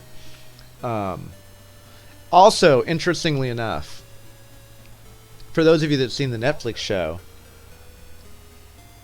you're like, why does it say him? Well, there is a reason for that. In the official lore, the speakers and whatnot, it was dangerous. Again, this is way back in time, right? It's like 15th century. It's dangerous for a woman to travel alone. And Sypha is a powerful sorceress. So she wrapped herself up and disguised herself and pretended to be a man, because it was safer. But she is a woman, and that is not revealed until the ending credits of the game if you beat it with her. So, for any of you that haven't seen the Netflix show and haven't played this game and haven't seen the instruction manual and haven't seen the ending, spoilers, Sypha is a woman, not a man. But it's not a mistranslation, it's not a mistake. That is actually canonically intentional, that she is masquerading as a man. So we're going to take Sypha. Sypha's amazing.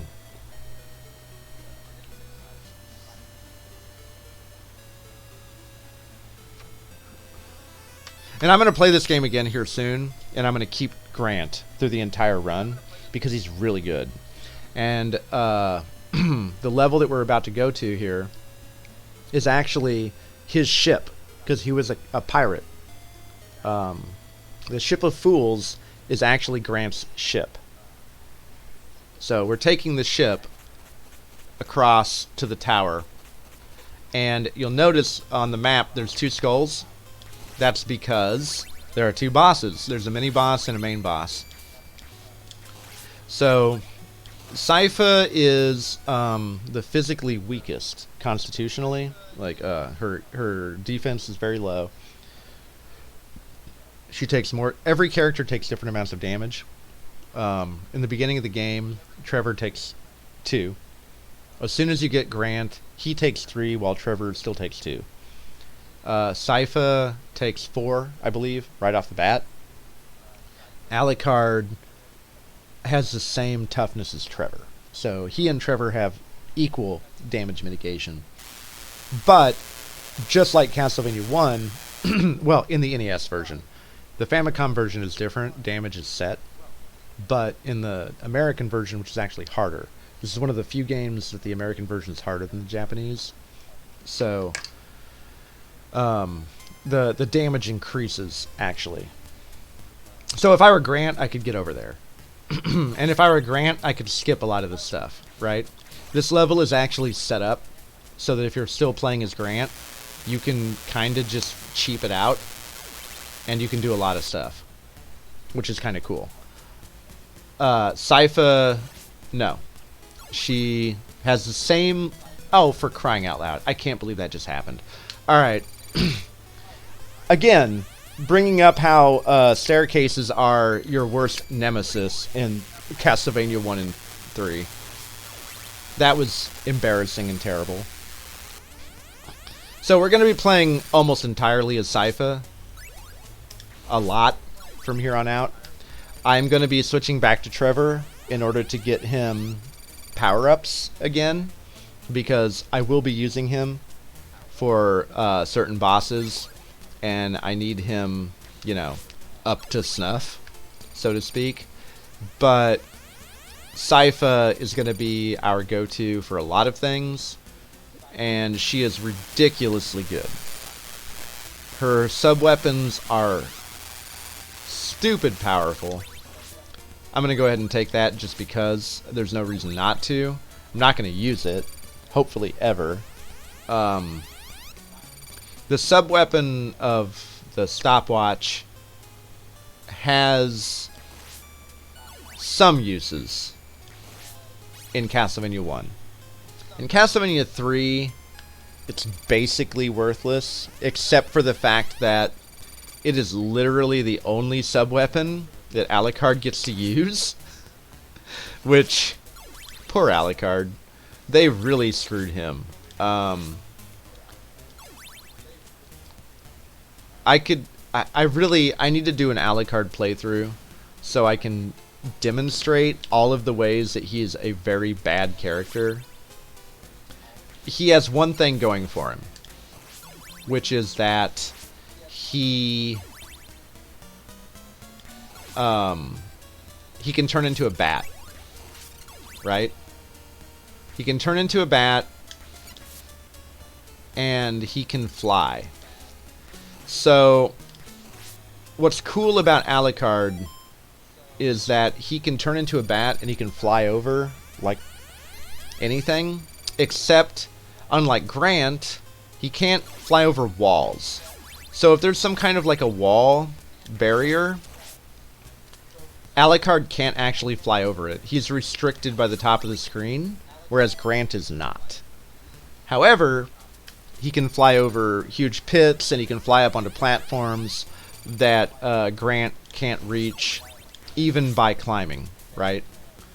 So he does have that advantage, but it's not enough. He can't attack on stairs. His normal attack is Dracula's 3 fireball cast. However, interestingly, if you spam attack with Alucard, he doesn't shoot 3 fireballs. He shoots he alternates between 1 and 2, and he doesn't even alternate between the 2 types of shots regularly. He alternates whether one is in the middle and one goes up, and one is in the middle and one goes down. The individual shots do very, very little damage. You have to hit with all 3 for it to be potent. And yeah, he's also tall. He's taller than Trevor. So Grant has a unique advantage of being shorter than everybody, and he can actually duck some stuff that other people can't. Alucard, he just gets hit by everything. So he can't attack on stairs. He can only use a stopwatch. His normal attack is chaotic and kind of shitty. And the only way he makes up for it is being able to turn into a bat that drains hearts quickly while you're using.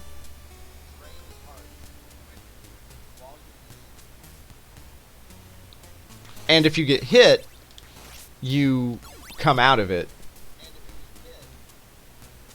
It's not good. Alright, here's Medusa. Oh no. Oh no! No! Oh, come on now. Okay, I should have been able to cheap her out really easily, but I totally screwed the pooch on that one, and I just illustrated how poorly you can do, right? I should have just been able to nuke her, but my timing is a little off. If you have Sypha's timing down, you can kind of just burn, literally, some bosses down. But I screwed it up. My timing was a little off. As a result, I took 2 unnecessary hits. And again, Sypha starts out with in-game damage, right? Luckily, they put it like a werewolf here. So... Okay, she also, her flame attack is actually longer than the fully powered whip, but you can't duck because it's up attack. So Trevor's better here because he can duck and whip, right?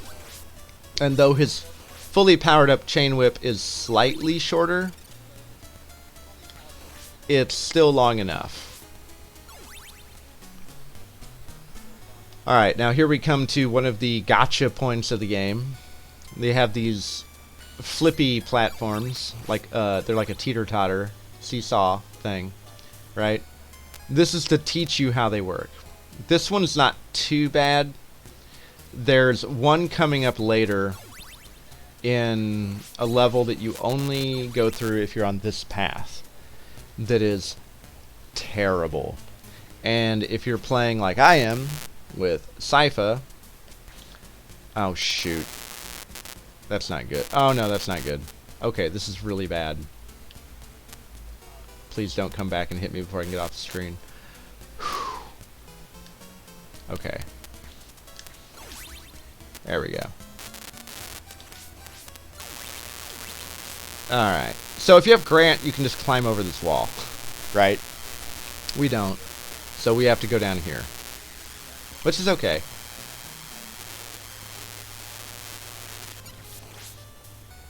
Not a big deal. There's actually good stuff down here. Like, I'd much rather have an axe in Double Trouble than what I was rocking. And, not to mention, a lot more hearts. Because again, just like Castlevania 1, when you beat the level, you keep all of your... Well, I mean, all of your hearts become points, which go towards getting you extra lives, right? Alright, so this is one of those levels. We have these 2 coffins. This is something they kind of reference in Symphony of the Night, where you have the inverted Colosseum, and you have to fight Trevor, Sypha, and Grant from this game as a boss. They're all a coffin, and they get resurrected as the zombie form of themselves, right? That's a direct reference to this game, not only because of the bosses themselves, which are all of your friends, all of Alucard's friends from this game, but also because multiple coffins, multiple bosses. This is the first iteration. You see this boss in one playthrough. I think the most you can see it is only twice, I want to say. But I think it exists 4 times. And I might be wrong, it might only be 3. It's at least 3. There's another version where you have to fight 4 of them.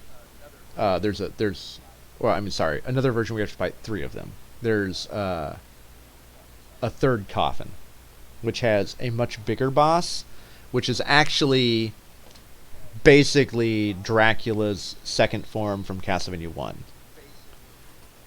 A little bit different, but it's a huge winged demon that jumps a couple of times and then shoots 3 fireballs. Can't hurt him in the body. Well, you can, but he's a damage sponge. And the strategy is to kind of stun lock him and hit him in the head, you know. So, this one we don't have to worry about that. It's going to be mummies and then Cyclops.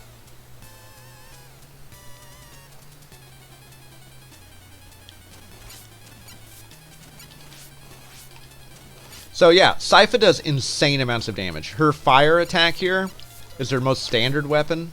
It replaces the dagger and the axe, but it does more damage than the whip. Right? But she's also slow. And I have to be really, really careful here because she can't jump well. Crap, like I can't avoid that. Crap. I should have just fucking smacked him like that. That would have been the smart play. I kind of panicked. I was Pop. Oh, poor little spirit guy.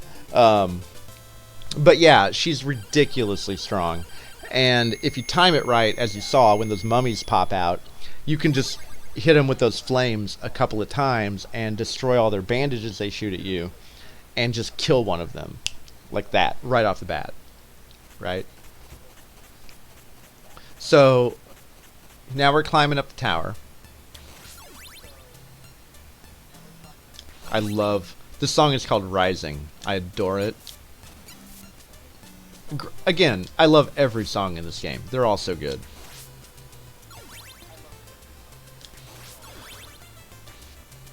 Oh no! Oh, that was terrible. Also, Sypha's attack, I didn't make enough of a point of this before. Her attack is so good. Because it's fast, and it travels in an arc downward over her head.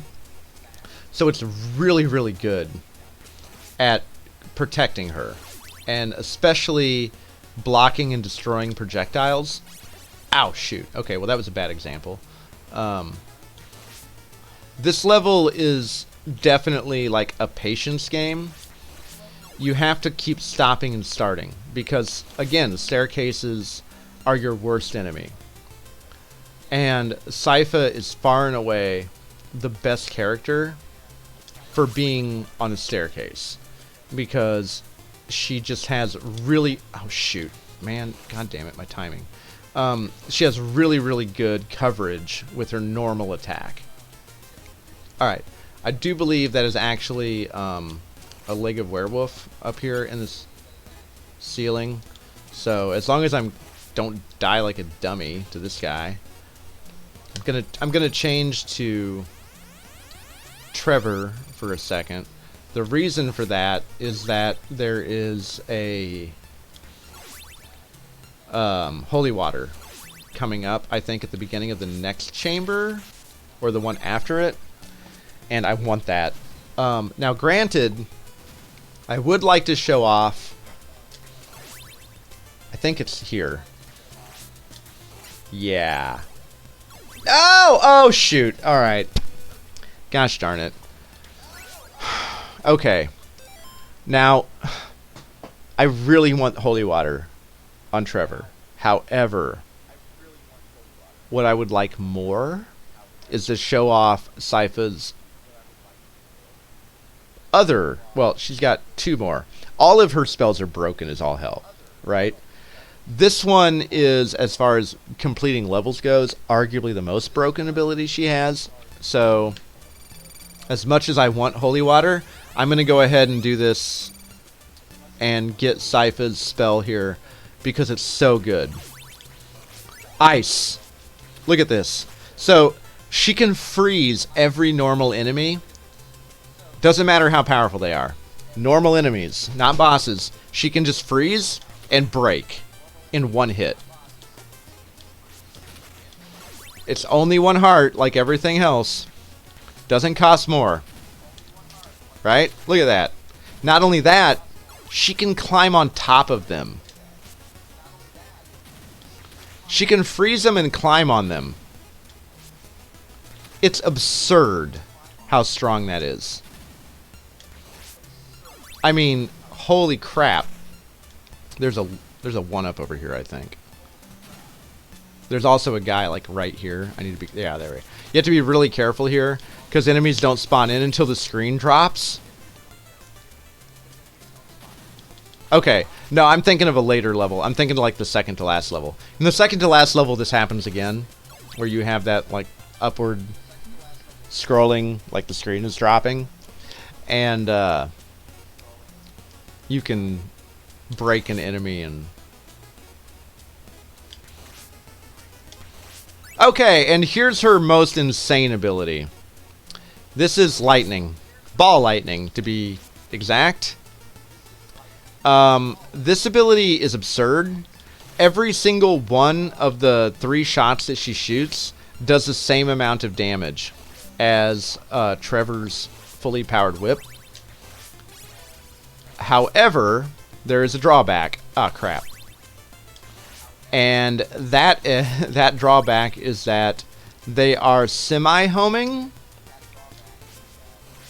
You don't have control over it. Like, as you can see, the other two went off the screen, and then one of them, like, lazily kind of spun around there, not knowing where to go, right? Which, that can cause a problem. Now, when they do what they're supposed to do, they're insane. And they can just completely annihilate a boss, right? The problem is they don't always do what you want them to do. Oh, crap.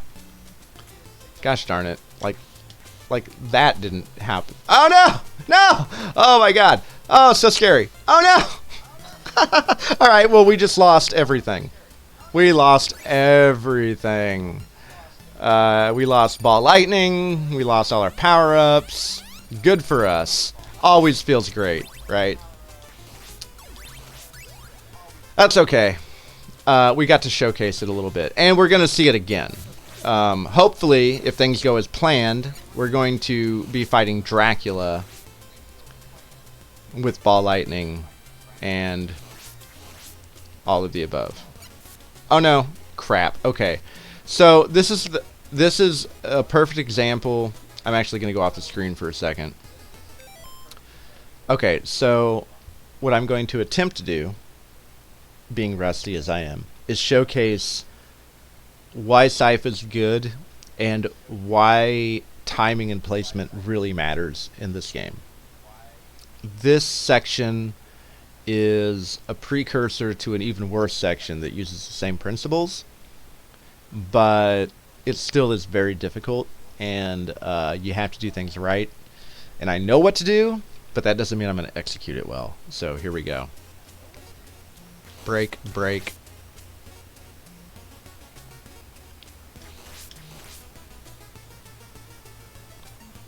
Alright, so you can see where this is going, right?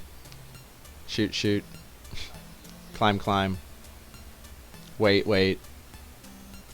Wait. Oh, crap. I was supposed to break those. What? I was supposed to shoot twice. It did not. Crap. What is happening? Okay. There's a limit. Oh, no. I screwed it up by doing what I did. There's a limit to how many fireballs can be on the screen. There's supposed to be 2 shots each, but I screwed it up. Wow. Okay. Alright. Well, we'll try to do it right this time. So, we need to be Trevor to get the power-ups. I should be able to beat this level easily. I'm not going to kill myself, because if I do things right, the next part, we're almost at the boss. It's not going to be too hard. That's if I do things right. That's a big if. So, take that with a grain of salt. If I screw it up, please forgive me, because I very well may. But this is how it's supposed to go.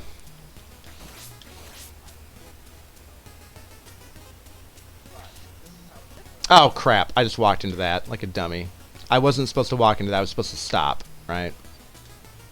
Ah, no! Wow, I'm screwing it all up. I can still do this. We're still okay. We're even... Okay, now we're dead. So we have to start over, unfortunately. That went really bad really quickly.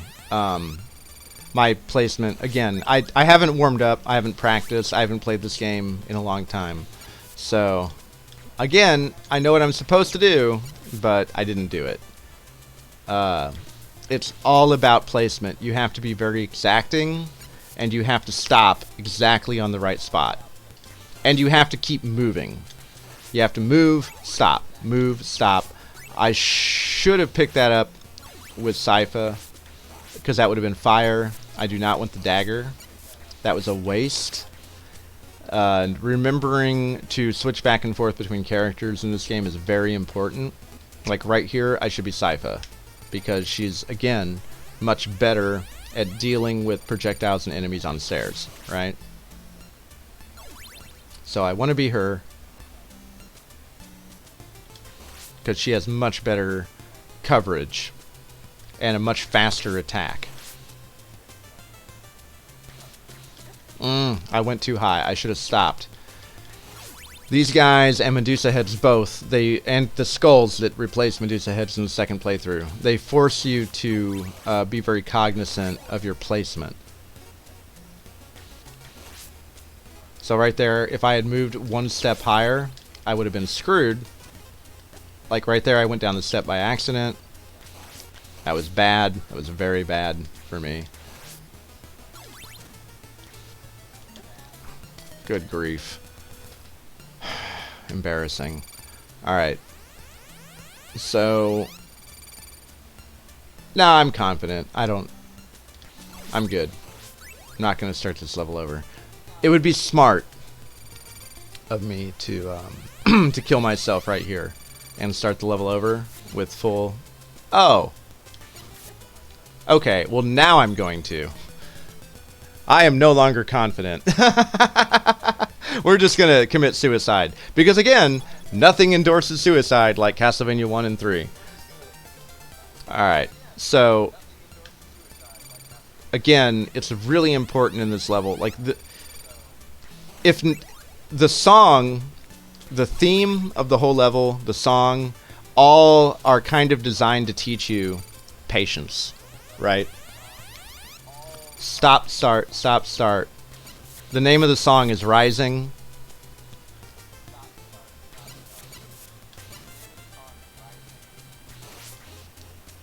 Well, that's, you know, 2 steps forward, 1 step back, right?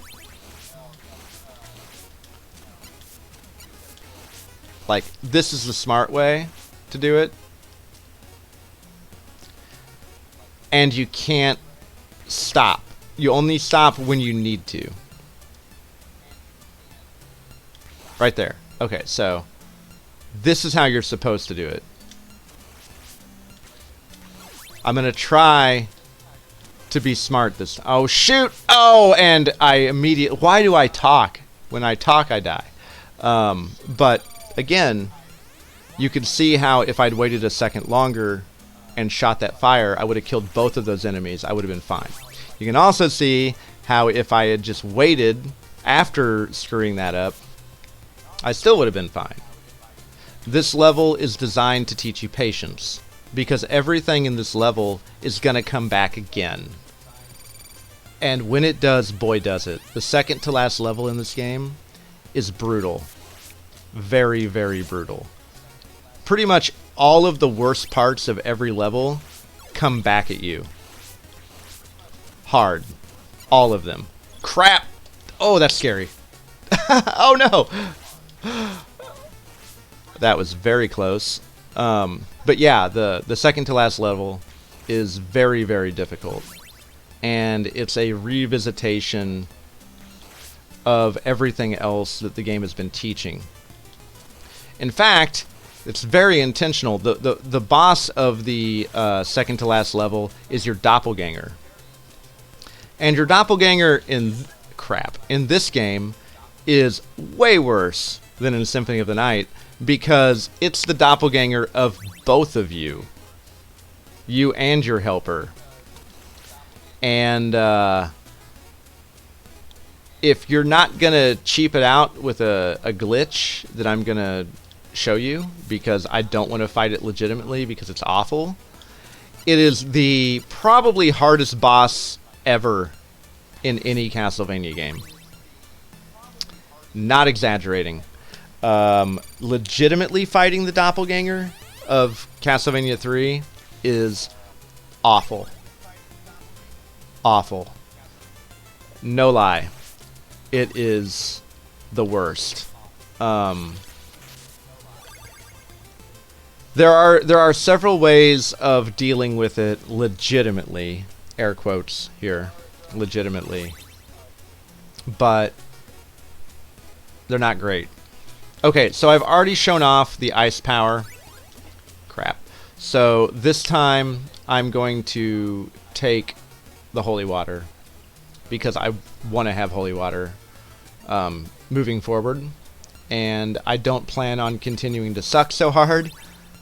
My hope is that I will stop sucking so hard, and we're gonna end this now, right? So here's hoping.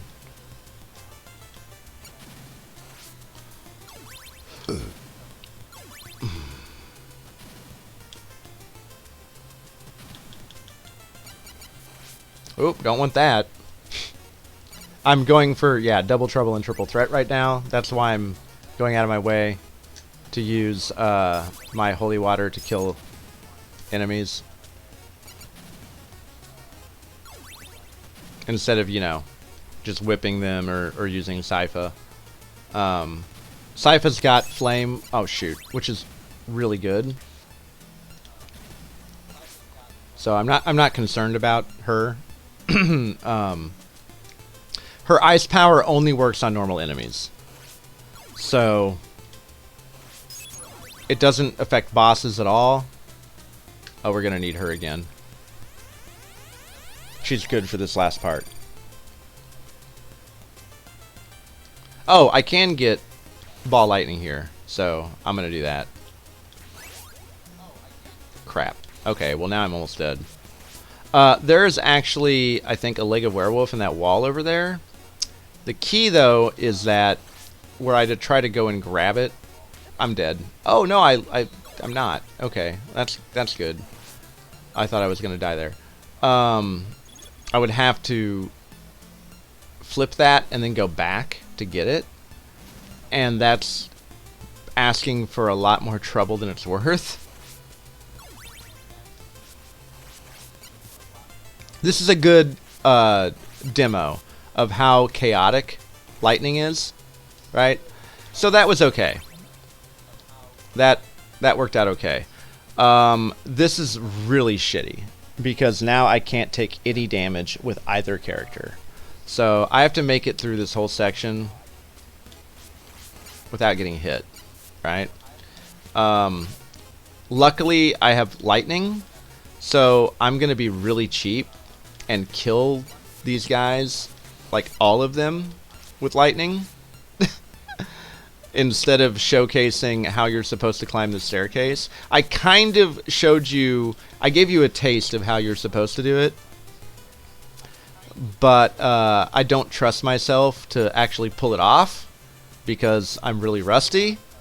So we're not gonna do it legit. We're gonna kill everything.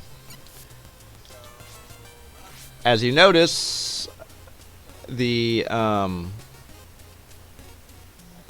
sub-weapons in this game only take 1 heart. Alright, so I did that last part legit. Like, that's how you're supposed to do it, right? I'm very close. Okay, so the boss, this is the last room. The boss is right through here. Shit! Oh, no. I didn't mean to go up that second staircase. That was so upsetting. Crap. Alright, so I lost everything. I lost my holy water, lost all my power-ups, lost my ball lightning. I'm not going to get another chance at ball lightning for a second. That's really unfortunate. Ball lightning only appears where crosses would be for Trevor. Shoot. Gosh darn it. Oh no, I meant to get that with Sypha. I hate everything about this. This is really bad. Crap. And there's stairs right here, which just makes it worse. And I can't stand too close to him because his axes don't actually spawn, like, in him. Okay, you know what? I'm just intentionally killing myself to start this level over. That was such a pain. That's really unfortunate. That's what you don't want to happen. So again, like I said at the beginning of this stream, I'm going to be showing you all the things that can go wrong in Castlevania 1 and 3, right?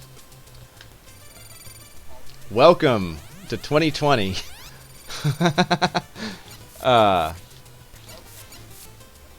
So yeah, that was just a whole lot of bad right there. I was right before the boss when I died. At the boss, I was going to get Leg of Werewolf, and I was going to be able to kill him very, very fast. Like whoa, fast, right? Because I had both fully powered up Holy Water, well, not double and triple threat, but fully powered Whip and Holy Water, and I had Ball Lightning, which Ball Lightning alone is enough to, like, completely annihilate and nuke every boss in the game. especially the boss of this level, because it's just the Frankenstein monster, and he's nowhere near as bad as he is in Castlevania 1. He's way more manageable. He doesn't have a flea man jumping around shooting fireballs at you that you have to worry about. So he's actually super easy. And you can just point blank shotgun him with the lightning spell, and you'll kill him in like a couple of seconds. No joke.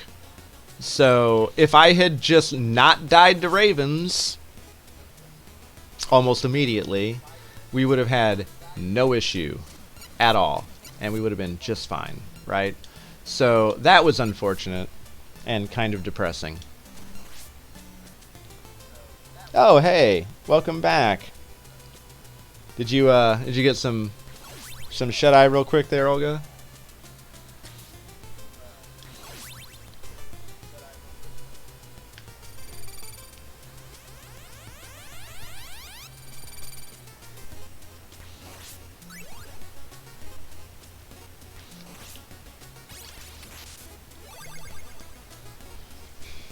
But again, it's okay. This is a educational walkthrough, right? So we've learned a lot. All of the ways it can go wrong. This time I will endeavor to showcase how you are supposed to deal with staircases like that and why Sypha is so good, right? Aside from just using ball lightning to completely cheap it out. We're gonna go for it. We're gonna go for the gold medal. Unless, of course, I completely screw up and get there again with no life, in which case, and yes, absolutely, I'm going to cheap it out. Taking that. So we can stun these guys, which can make things easier. They are, as far as I know, they are invincible unless you freeze them and break them with Sypha, right? Which obviously we're not doing.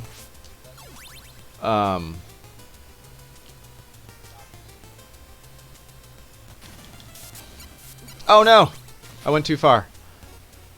Alright, well, whatever. We're on this path now. Everything, it all comes down in the end. All things fall apart. The center cannot hold.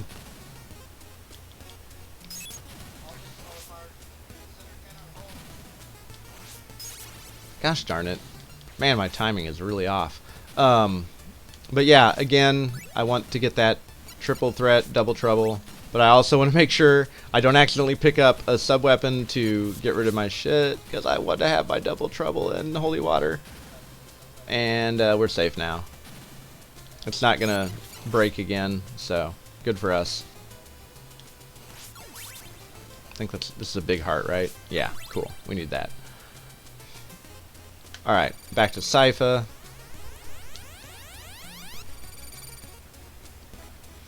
So this time, hopefully, we're not going to lose our lightning, because boy is it good. And again, we're not going to get another chance at it for a second. Crosses are actually fairly rare on this path, and the reason for them being so rare is because Sypha's lightning is so freaking good, right? Like, stupid good. It's really, really OP. And the only drawback is that chaotic element. But I'm always going to be, and I say this in every stream probably, and I probably always will, I'm always going to be a high risk, high reward kind of gamer. I'm always going to favor things like critical hit and weird random kinds of effects and builds, because it just makes things more interesting, you know? Right here, that candle we avoid, because for Trevor that's a dagger, for Sypha that means it's fire. We don't want fire. Oh shoot. Okay. Well, I screwed that up. Oh no, I screwed that up too. Okay. Well, I'm doing the dumb way. Crap. All right. So we're gonna cheap this first part out again because I can. I mean, if you're a super powerful sorceress, why would you not, right? Screw all these guys.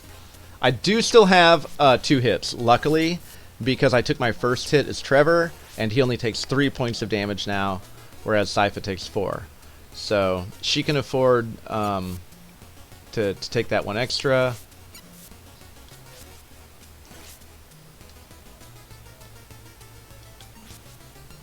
I'm not even gonna risk it. I'm just gonna kill everything. Sorry everybody. I'll do a more skilled run later, but I am too out of practice to play that game right now. I really don't want to do this again, and I would really like to keep my my holy water and my ball lightning. So I'm gonna do that. I'm not even gonna risk it. Oh, see, okay, so that's where ball lightning can be super chaotic. Oh, death by staircase, yet again. And there you go, folks. Belmont's #1 enemy, staircase. #2 enemy, pips. #3 enemy, spikes. #4 enemy, random sub-weapon drop when you really don't want it. #5 enemy, I don't know, whatever the hell. Medusa head, flea man. Weird, bouncy skull guard. Alright, so I'm gonna try to... Oh shoot, I climbed when I wasn't supposed to. Okay. So this is actually how you're supposed to do it. I did screw that first part up, but you can kind of see where this is going now. Right? Wait, climb. Wait. Climb. Wait, climb. Wait, climb. That's what it's supposed to look like. If you do that right, you never have to use a sub-weapon. That's what they're going for. So... on the upside, you know, again, always look for that silver lining. I did screw the pooch and totally wasted some really good stuff, but I was also able to illustrate what a more skilled approach to that was supposed to look like. So that's okay. And again, this next little part here, Sypha is so powerful, I'm going to be able to just burn this boss. I'll take some damage, but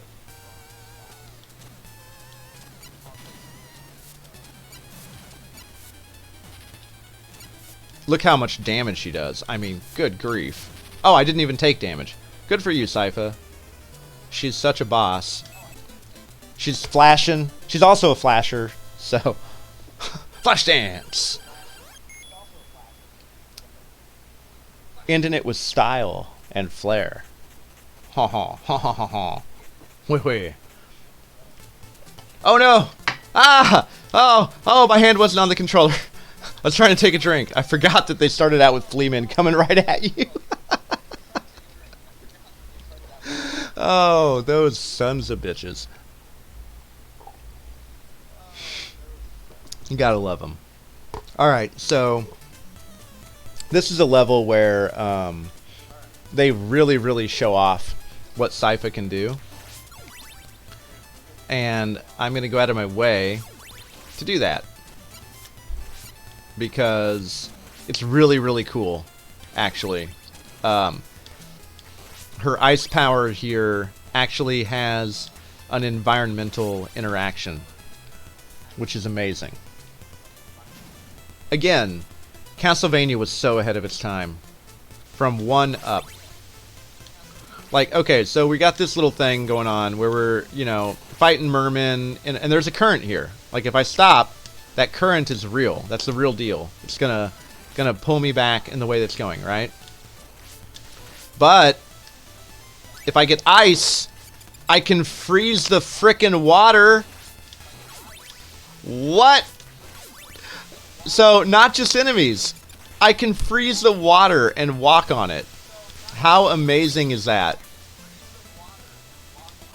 Can also climb on top of fireballs and other projectiles. Okay, so if I had Grant right here, I could actually climb around down there, and there's a 1-up in that wall, which is really neat. Unfortunately, I I got rid of Grant because Scythe is hot and he's, you know, a hunchback. And I'm into ladies, so sorry, Grant. I love you. Thank you for your help, but going with going with Sypha here. Of course, you can also climb up there. And I don't remember what that is actually. That might be a good sub weapon. I think it's actually a point bag though. Oh shoot, I forgot. I'm still in Castlevania 1 mode because I just played it. Which in that one the bone pillars only have 2 shots. Oh no! Oh, I was trying to freeze him and I walked up the stairs by accident. That's unfortunate. Okay, shoot. So of note, Sypha weak, very weak physical attack, right? Oh shoot, whoops.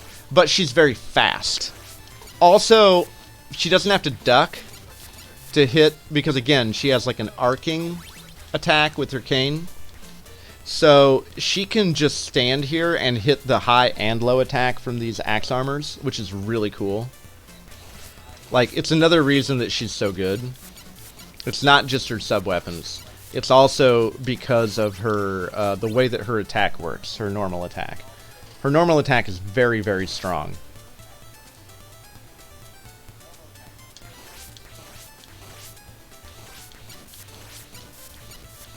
And if you time everything right, like I'm doing now, instead of trying to like do it quickly, if I just time it well, I can just kind of cheap things out, right? So luckily they were friendly. They assumed that we were probably going to die here. And they gave us, oh crap. Crap. Okay, there we go. Oh god, that was scary. They gave us another ice, right? Because we're going to want that. However, now what we need to focus on is getting Trevor powered up again. Because I died, so I lost everything with him, unfortunately. We want to make sure that we get our power-ups back here. The final boss of this area, I actually do want to use Sypha, but her ice ability is worthless. Because again, it doesn't hurt bosses, right? She can cheap those guys out up close, but Trevor can cheap them out from far away. Oh, I forgot. Again, 3 shots, not 2. My bad. So if I just stay, like, he's got a wall here, so I can stay at range and just wreck him. And there's a werewolf right there. Thankfully. I need that very badly. Alright, and I do believe I need to switch back. I think that I'm going to get... Oh no, fire is right before her. I do need to stay as Trevor, actually, for this. This part is better with Trevor. So that would have been fire for her. The reason I want Trevor, though, is because... Okay, well, that was a terrible example. Switching back to Sypha, I need to get this now. What? There we go. Okay. Crap. Actually, now I need to stay as Sypha. I already screwed up. I was gonna say the reason that I wanted to stay as Trevor was because I know the spacing and timing of these damn birds with him. But again, I'm rusty, so as soon as I said that, I completely screwed that up and illustrated how... No, I don't actually remember exactly the spacing and timing of those anymore. And immediately got myself hit and knocked into a pit. So hopefully I don't do that here, because this is kind of like the boss in Zelda 2, the final boss of the 6th palace. Not the final boss, but the palace before the final level, where you have to fight a dragon The threat here is not the boss itself. It's the fact that you have to fight him on platforms with pits. And there's 2 of them, not 1. So. Oh shoot, I was slow.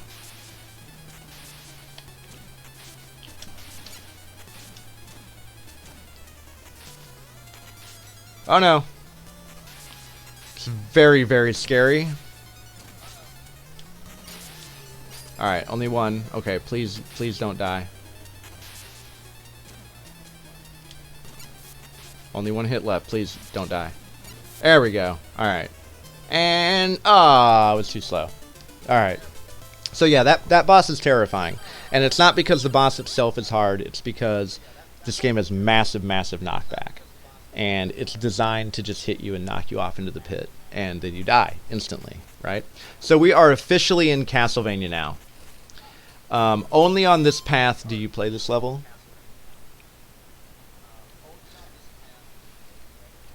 I absolutely adore this level. I love the design. I love the layout.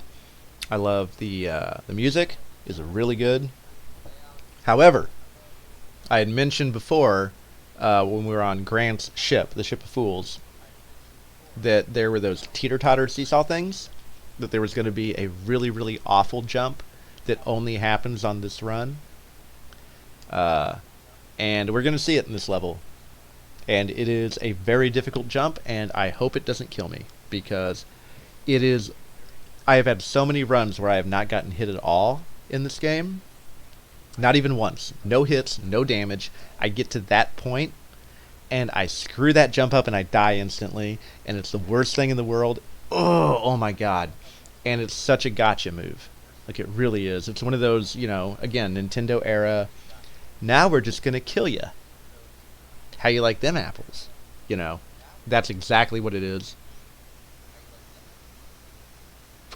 So, hopefully, we don't die when we get there. I'm going to try very hard not to die. But it is very, very... Oh, shoot. It's very intentionally designed to be a dick move and to kill you. They knew what they were doing. They're very proud of themselves. Oh, no. Oh, no. Oh, I should have waited. Oh, my God. Oh, yeah, I should have waited. All right. Well, that's actually good because I had 0 lives. And if I'd gotten all the way through this level to that one frickin' jump and died there and had to start the whole level over, I would have been very annoyed. So I probably should have been more cognizant and just killed myself intentionally. Yeah, we're going to wait.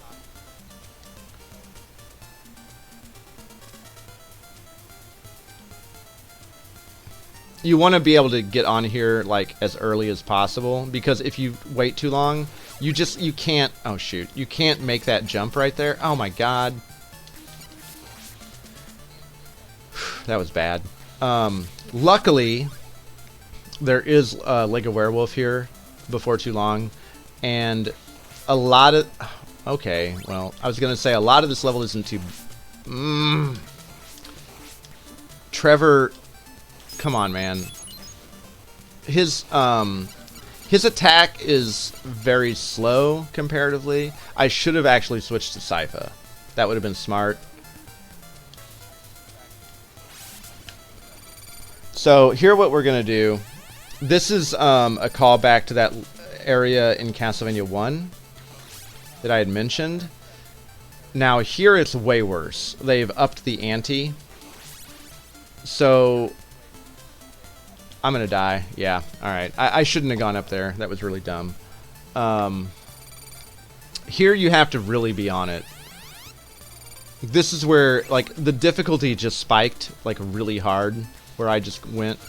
Because, again, I just officially entered Castlevania. I was traveling across the countryside, right, up until this point. Now I am actually in Castlevania. And, yeah, things got a lot more difficult. You get into Castlevania a little bit earlier if you go the Alucard path. And you don't actually play this level if you play the Alucard path. You you wind up actually coming into the castle. I think only one level after this, but man, I wish you could play this level with Alucard, because it would be amazing, because he would totally, like, that would be something that would make Alucard seem good, because he would completely trivialize this level. Like, I could just fly over all of this nonsense right here. Okay, so this is bad. This is not what you want.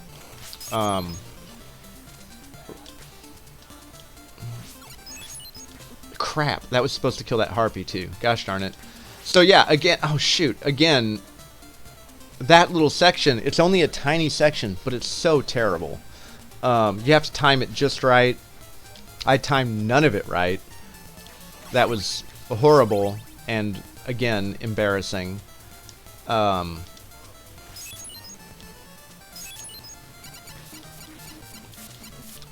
son of a... Okay, so that's actually, that brings up an interesting little point that I had not pointed out before. What just happened there was a good demonstration. Actually, wait, I still need a power-up. I think this candle might have a power-up for my whip. Oh no. Oh no, it didn't. Oh no. Okay. Okay. Oh god. I gotta be quick. Don't die, Sypha. Oh no, I was too slow. No, I lost everything. Alright, I'm killing myself. Screw this. But, so, what happened there is you saw me stun locking the bone pillar, right? The dragon bone pillar, the stacks of skulls that shoot fireballs. You saw me stun locking it with my holy water. Now, the holy water does damage it, and it's a really effective way to kill them. However, my timing was off, and I wasn't focusing on just killing them with my holy water. So what wound up happening was it just pauses where they are in their cycle. I had started stunning it basically right before it started to shoot a fireball. So the second the stun from the holy water ran out, the fireball shot. And Trevor, because he's using a whip, and he has to cock his whip back and then whip it forward, he actually has a very long... He has the slowest attack, right? It has the longest startup time and the longest cooldown time. So that's why I got my ass kicked, because my timing is off, being out of practice, and I effectively set myself up for failure. I stunned that enemy right before it was about to shoot, and I didn't have the spacing or the timing to be able to deal with the subsequent fireballs that were coming. So yeah, that's a really important thing to know, is that you need to be really careful about that. Okay, so we get that power up immediately. Now,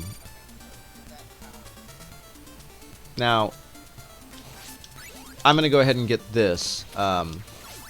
This is going to make this whole first part of the level much easier, right? Because I can do this kind of stuff. Well, I meant to kill that enemy. Now I'm just going to die, actually. I don't think I can make this jump. Oh, I thought I was going to, actually, at the last moment, but I didn't. That was really dumb. So, I shouldn't do that. I should go ahead and get this with Trevor. I should go ahead and get holy water. Now I should switch to Sypha. And the reason that I should switch to Sypha is because she's going to make... I think I should wait. I think I can... I know I can make this jump. Yeah, there we go. But she's... Oh, crap. Well, I was going to say she can make dealing with this much easier, but my timing is off. But see, she can do that, which is really cool. She can just beat down those guys if you time it right. So that's what I wanted to show off, was how to just, you know, bludgeon them to death with Sypha. I just did a really, really bad job. Now I'm going to die like a wretch, So yeah, I'm gonna kill myself and start over. Sorry. Again, I'm also relearning how to play these games. It's been a minute. I used to play these like once or twice a year, but I haven't for a long time. And I'm really out of practice. Oops. The reason that I jumped like that is because those platforms are really deceptive. I haven't talked about this either, even though we've seen them before. You can actually jump onto these earlier than you think you could. I'm still jumping too early. It's like another pixel down. I'm gonna start over here anyways because I don't want to go through this level with no lives. But I do want to try to showcase little things about this game as best to my ability.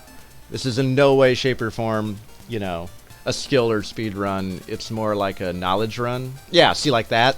It doesn't look like I can make that, but I can. And you could even see how I kind of like actually clipped through the top of that block to get up there, which is kind of interesting. Back when I was good at this game, I had all that stuff down, so, you know, I was constantly doing that stuff. Again, I was never a speed runner, but I could perfect run it. Very different things. But yeah, there's a lot of little stuff like that you wouldn't know. So I'm trying to go out of my way to show that stuff off, and I know it's pretty rough, and I do apologize for anyone that's, you know, been patient enough to bear with and watch it as I fumble and fall and die a lot. But there are a lot of really cool things that you can do if you know what you're doing. Oh shoot, I didn't mean to go up that high. Also, knowing where your character stops and starts, where your hitbox is really important in this game, as you can tell. Shoot, like that right there. I'm gonna die right here. Ah! If I had timed that better, I would have been okay. Didn't time it well, was not okay. Alright. This time I think we got it. So, oh, right. Whoops, okay. Never mind, that was me being dumb again. Oh no, too early. Oh no. Nope, not doing it. Nope, doesn't count. We're gonna pretend this never happened. This run didn't happen. Everyone just, you know, go to the bathroom, get a drink, do something, do a little dance, make a little love, get down tonight, get down tonight. Just gonna start that over. We'll pretend that last run didn't happen. All right.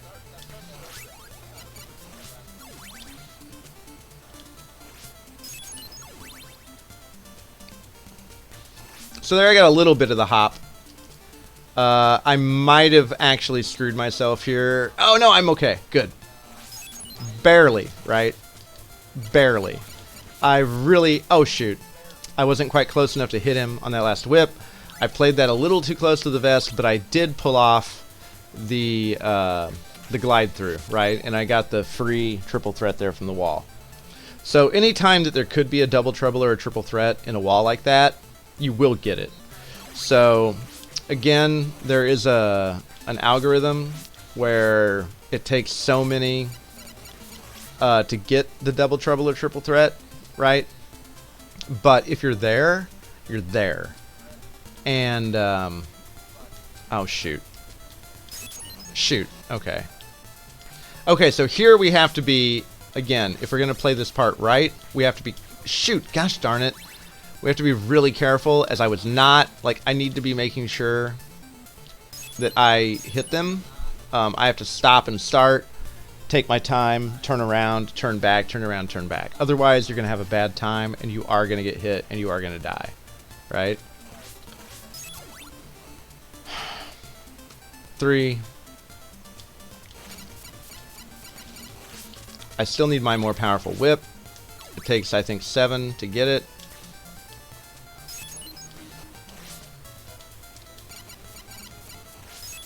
Don't want that. Go away, please. Thank you.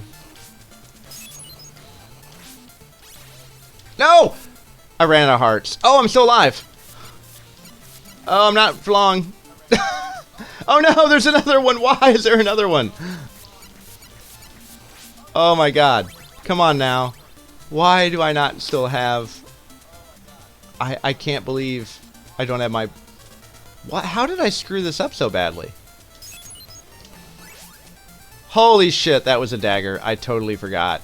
Well, that just screwed everything up for me. That sucks. A lot. That's really bad.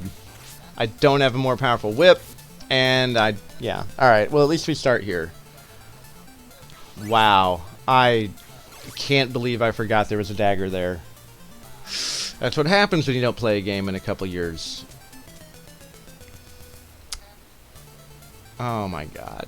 We're gonna have to start this level over again. I mean, I don't want to, but we're probably gonna die and start the level over again. Again, embarrassing. This game should have been over 40 minutes ago.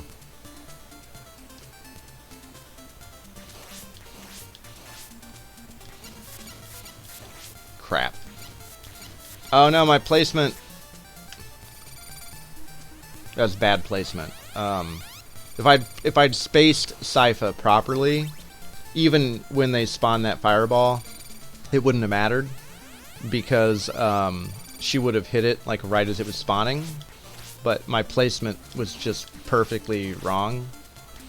Yeah, so like right here, see, I can hit the fireball and the bone pillar, right? That's what you want with her. That's one of that's one of the reasons she's so good.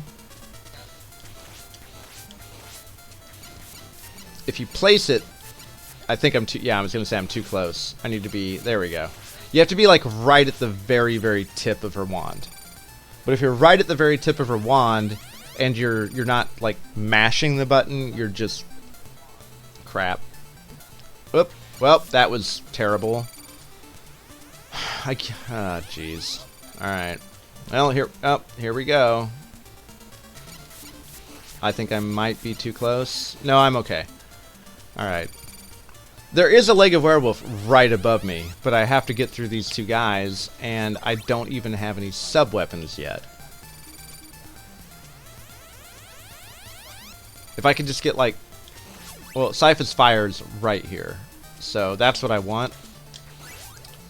I'm not happy, though, because even if I get the leg of werewolf, and I get through the awful jump that I've talked about that is coming, I still only have no lives, right? So I'm just gonna die, probably. The boss of this level... Well, okay. If I'm gonna get ball lightning. Alright, so here we go. Here's the seesaws again. I'm gonna get ball lightning, and if I do things right and I don't screw it up, I'll be okay. Alright, so here comes the worst. Here is the worst jump in the game. Now, I want you to take a minute and appreciate what we're looking at right here.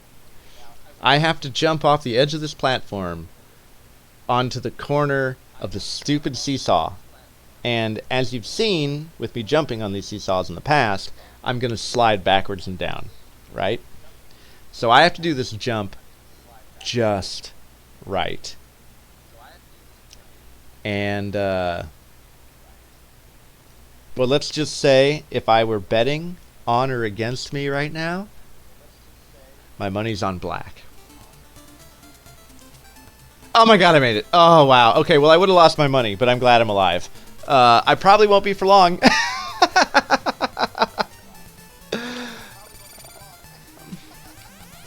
Oh, no, I don't have any power-ups, so... We're gonna do that. We're gonna switch back. Real quick. We're gonna do this. We're gonna switch back. This is where things start to get nuts, right? I really, really don't want to die. Please don't let me die. Oh no! I hate blood skeletons with whips. Alright, so here's our first downward scrolling section. And these are breaky blocks. This is where things get nuts. Oh no! I did not mean to jump there. Okay, well that was ball lightning. Or it was either that one or it was the one under it. So you have to be really careful there. For obvious reasons, because even though the screen is scrolling down, if you jump off into the pit before it scrolls down, well, as you just saw, you die, right? It's still a bottomless pit, because of course it is. It's Castlevania. So, wonderful illustration of just how incredibly awful things can go, right? Which means, no matter how well I do through all of this, I have to do that horrible, horrible, horrible jump again. And I did it perfectly on my first try, which makes me feel a lot worse about my second try.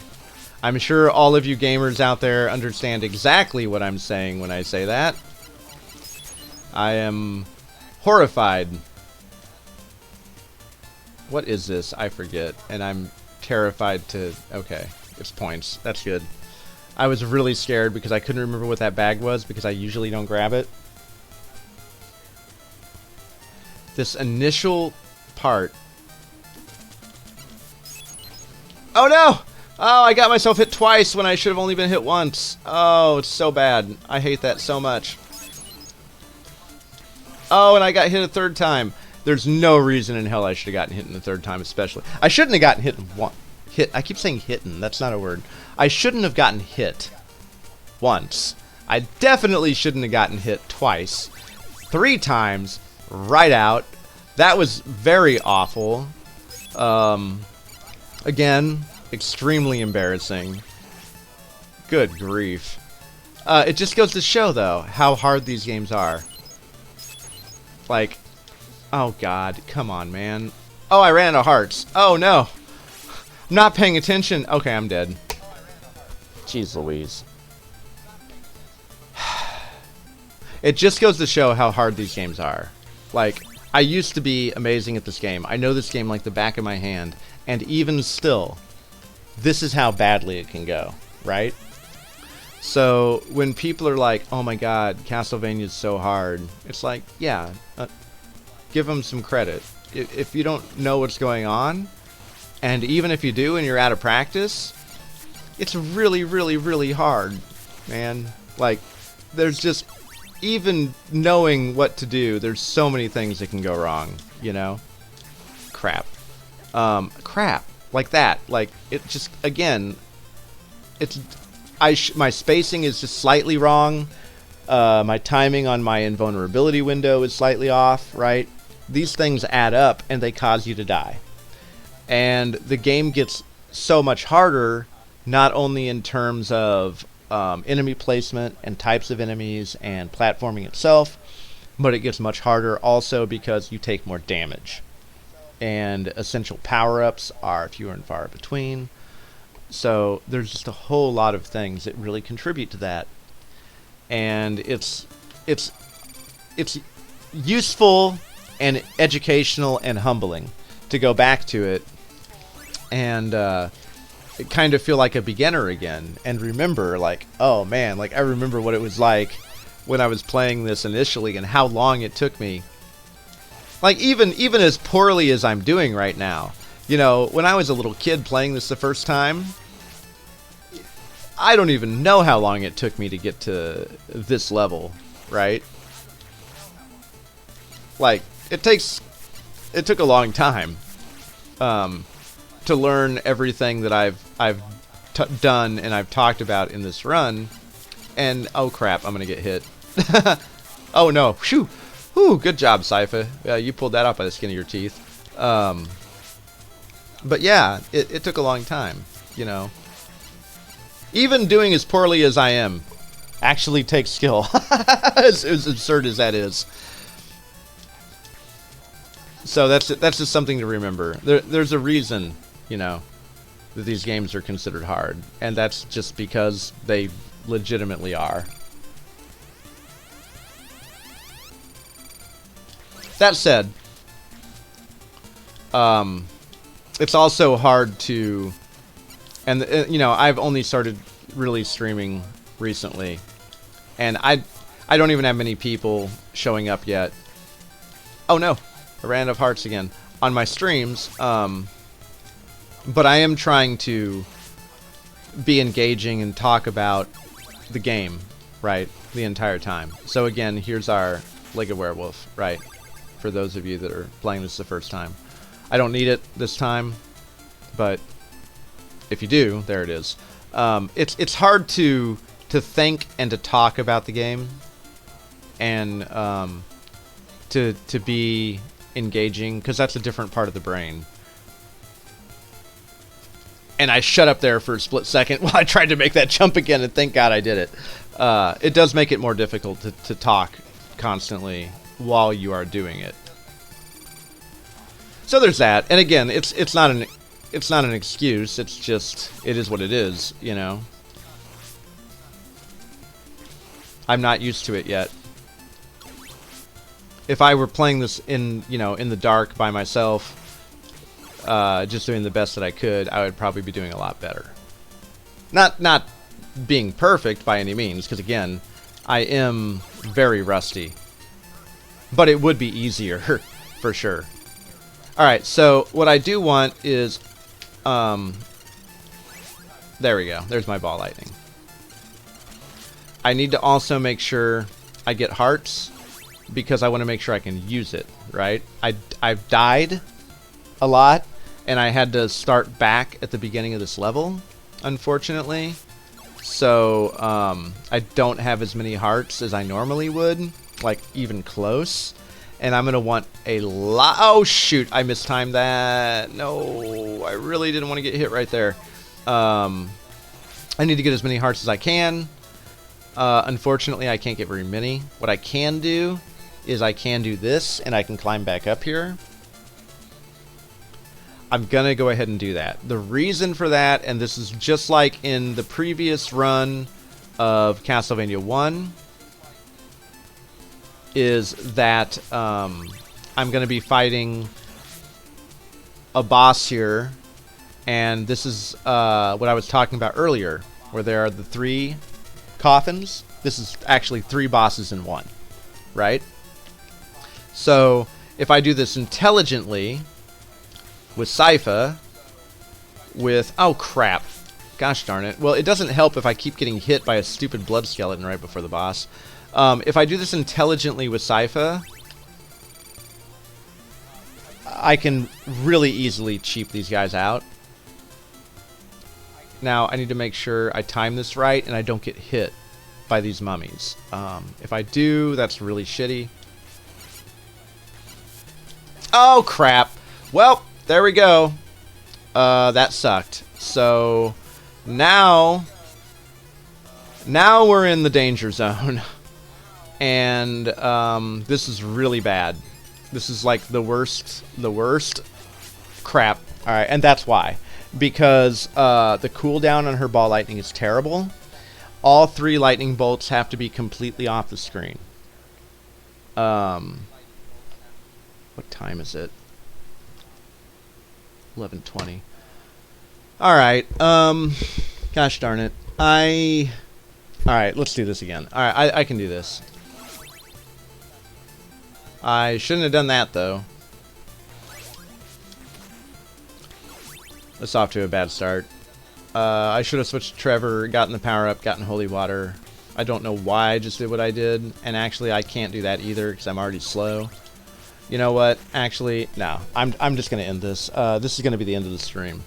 I'm going to end the stream here. I will go ahead and post this, and I guess I will probably... Let's see. Can I don't know how to save state. Actually, I don't know how to use the simulator very well.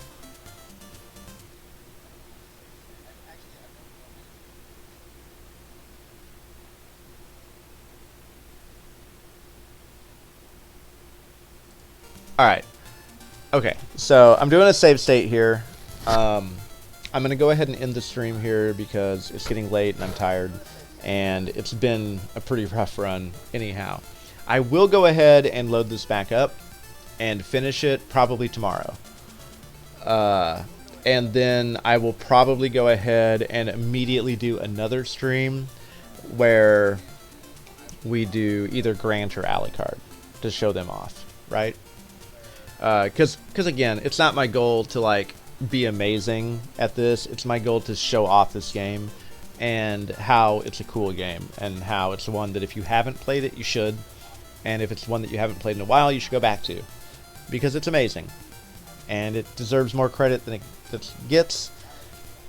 Also, it's been kind of revitalized. For those of you that know, Castlevania Symphony of the Night and all of its offspring are kind of reborn in Bloodstained.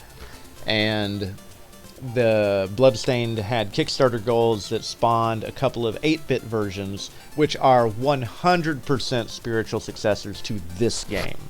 They are very much a revitalization of Castlevania 3, where you get different helpers that you can switch between and has, you know, branching paths that can be accessed by them. And they're very, very good, and I highly recommend them. But all of it came from this. And this game and Castlevania 2 are what gave birth to Castlevania Symphony of the Night, which gave birth to Circle of the Moon, Harmony of Dissonance, you know, Aria and Dawn of Sorrow, Portrait of Ruin, Order of Ecclesia. So if you're a fan of those games, you really need to go back and explore these original ones that are the reason that they existed, right? And if you are a fan of these games and you haven't played the Bloodstained games, you need to go play them, because they're also amazing. So, anyways, thank you all for showing up. Sorry I didn't finish this. I'm just getting a little tired, and I'm pretty rusty, and it's harder than I'm not up to it right now. But we'll do it. We're almost there. Actually, a lot of things strangely get easier after this. The second to last level is the hardest level in the game, but there are workarounds that I'll show off. So, thank you all. Love and peace. Have a good night. I'll catch you cats on the flip side.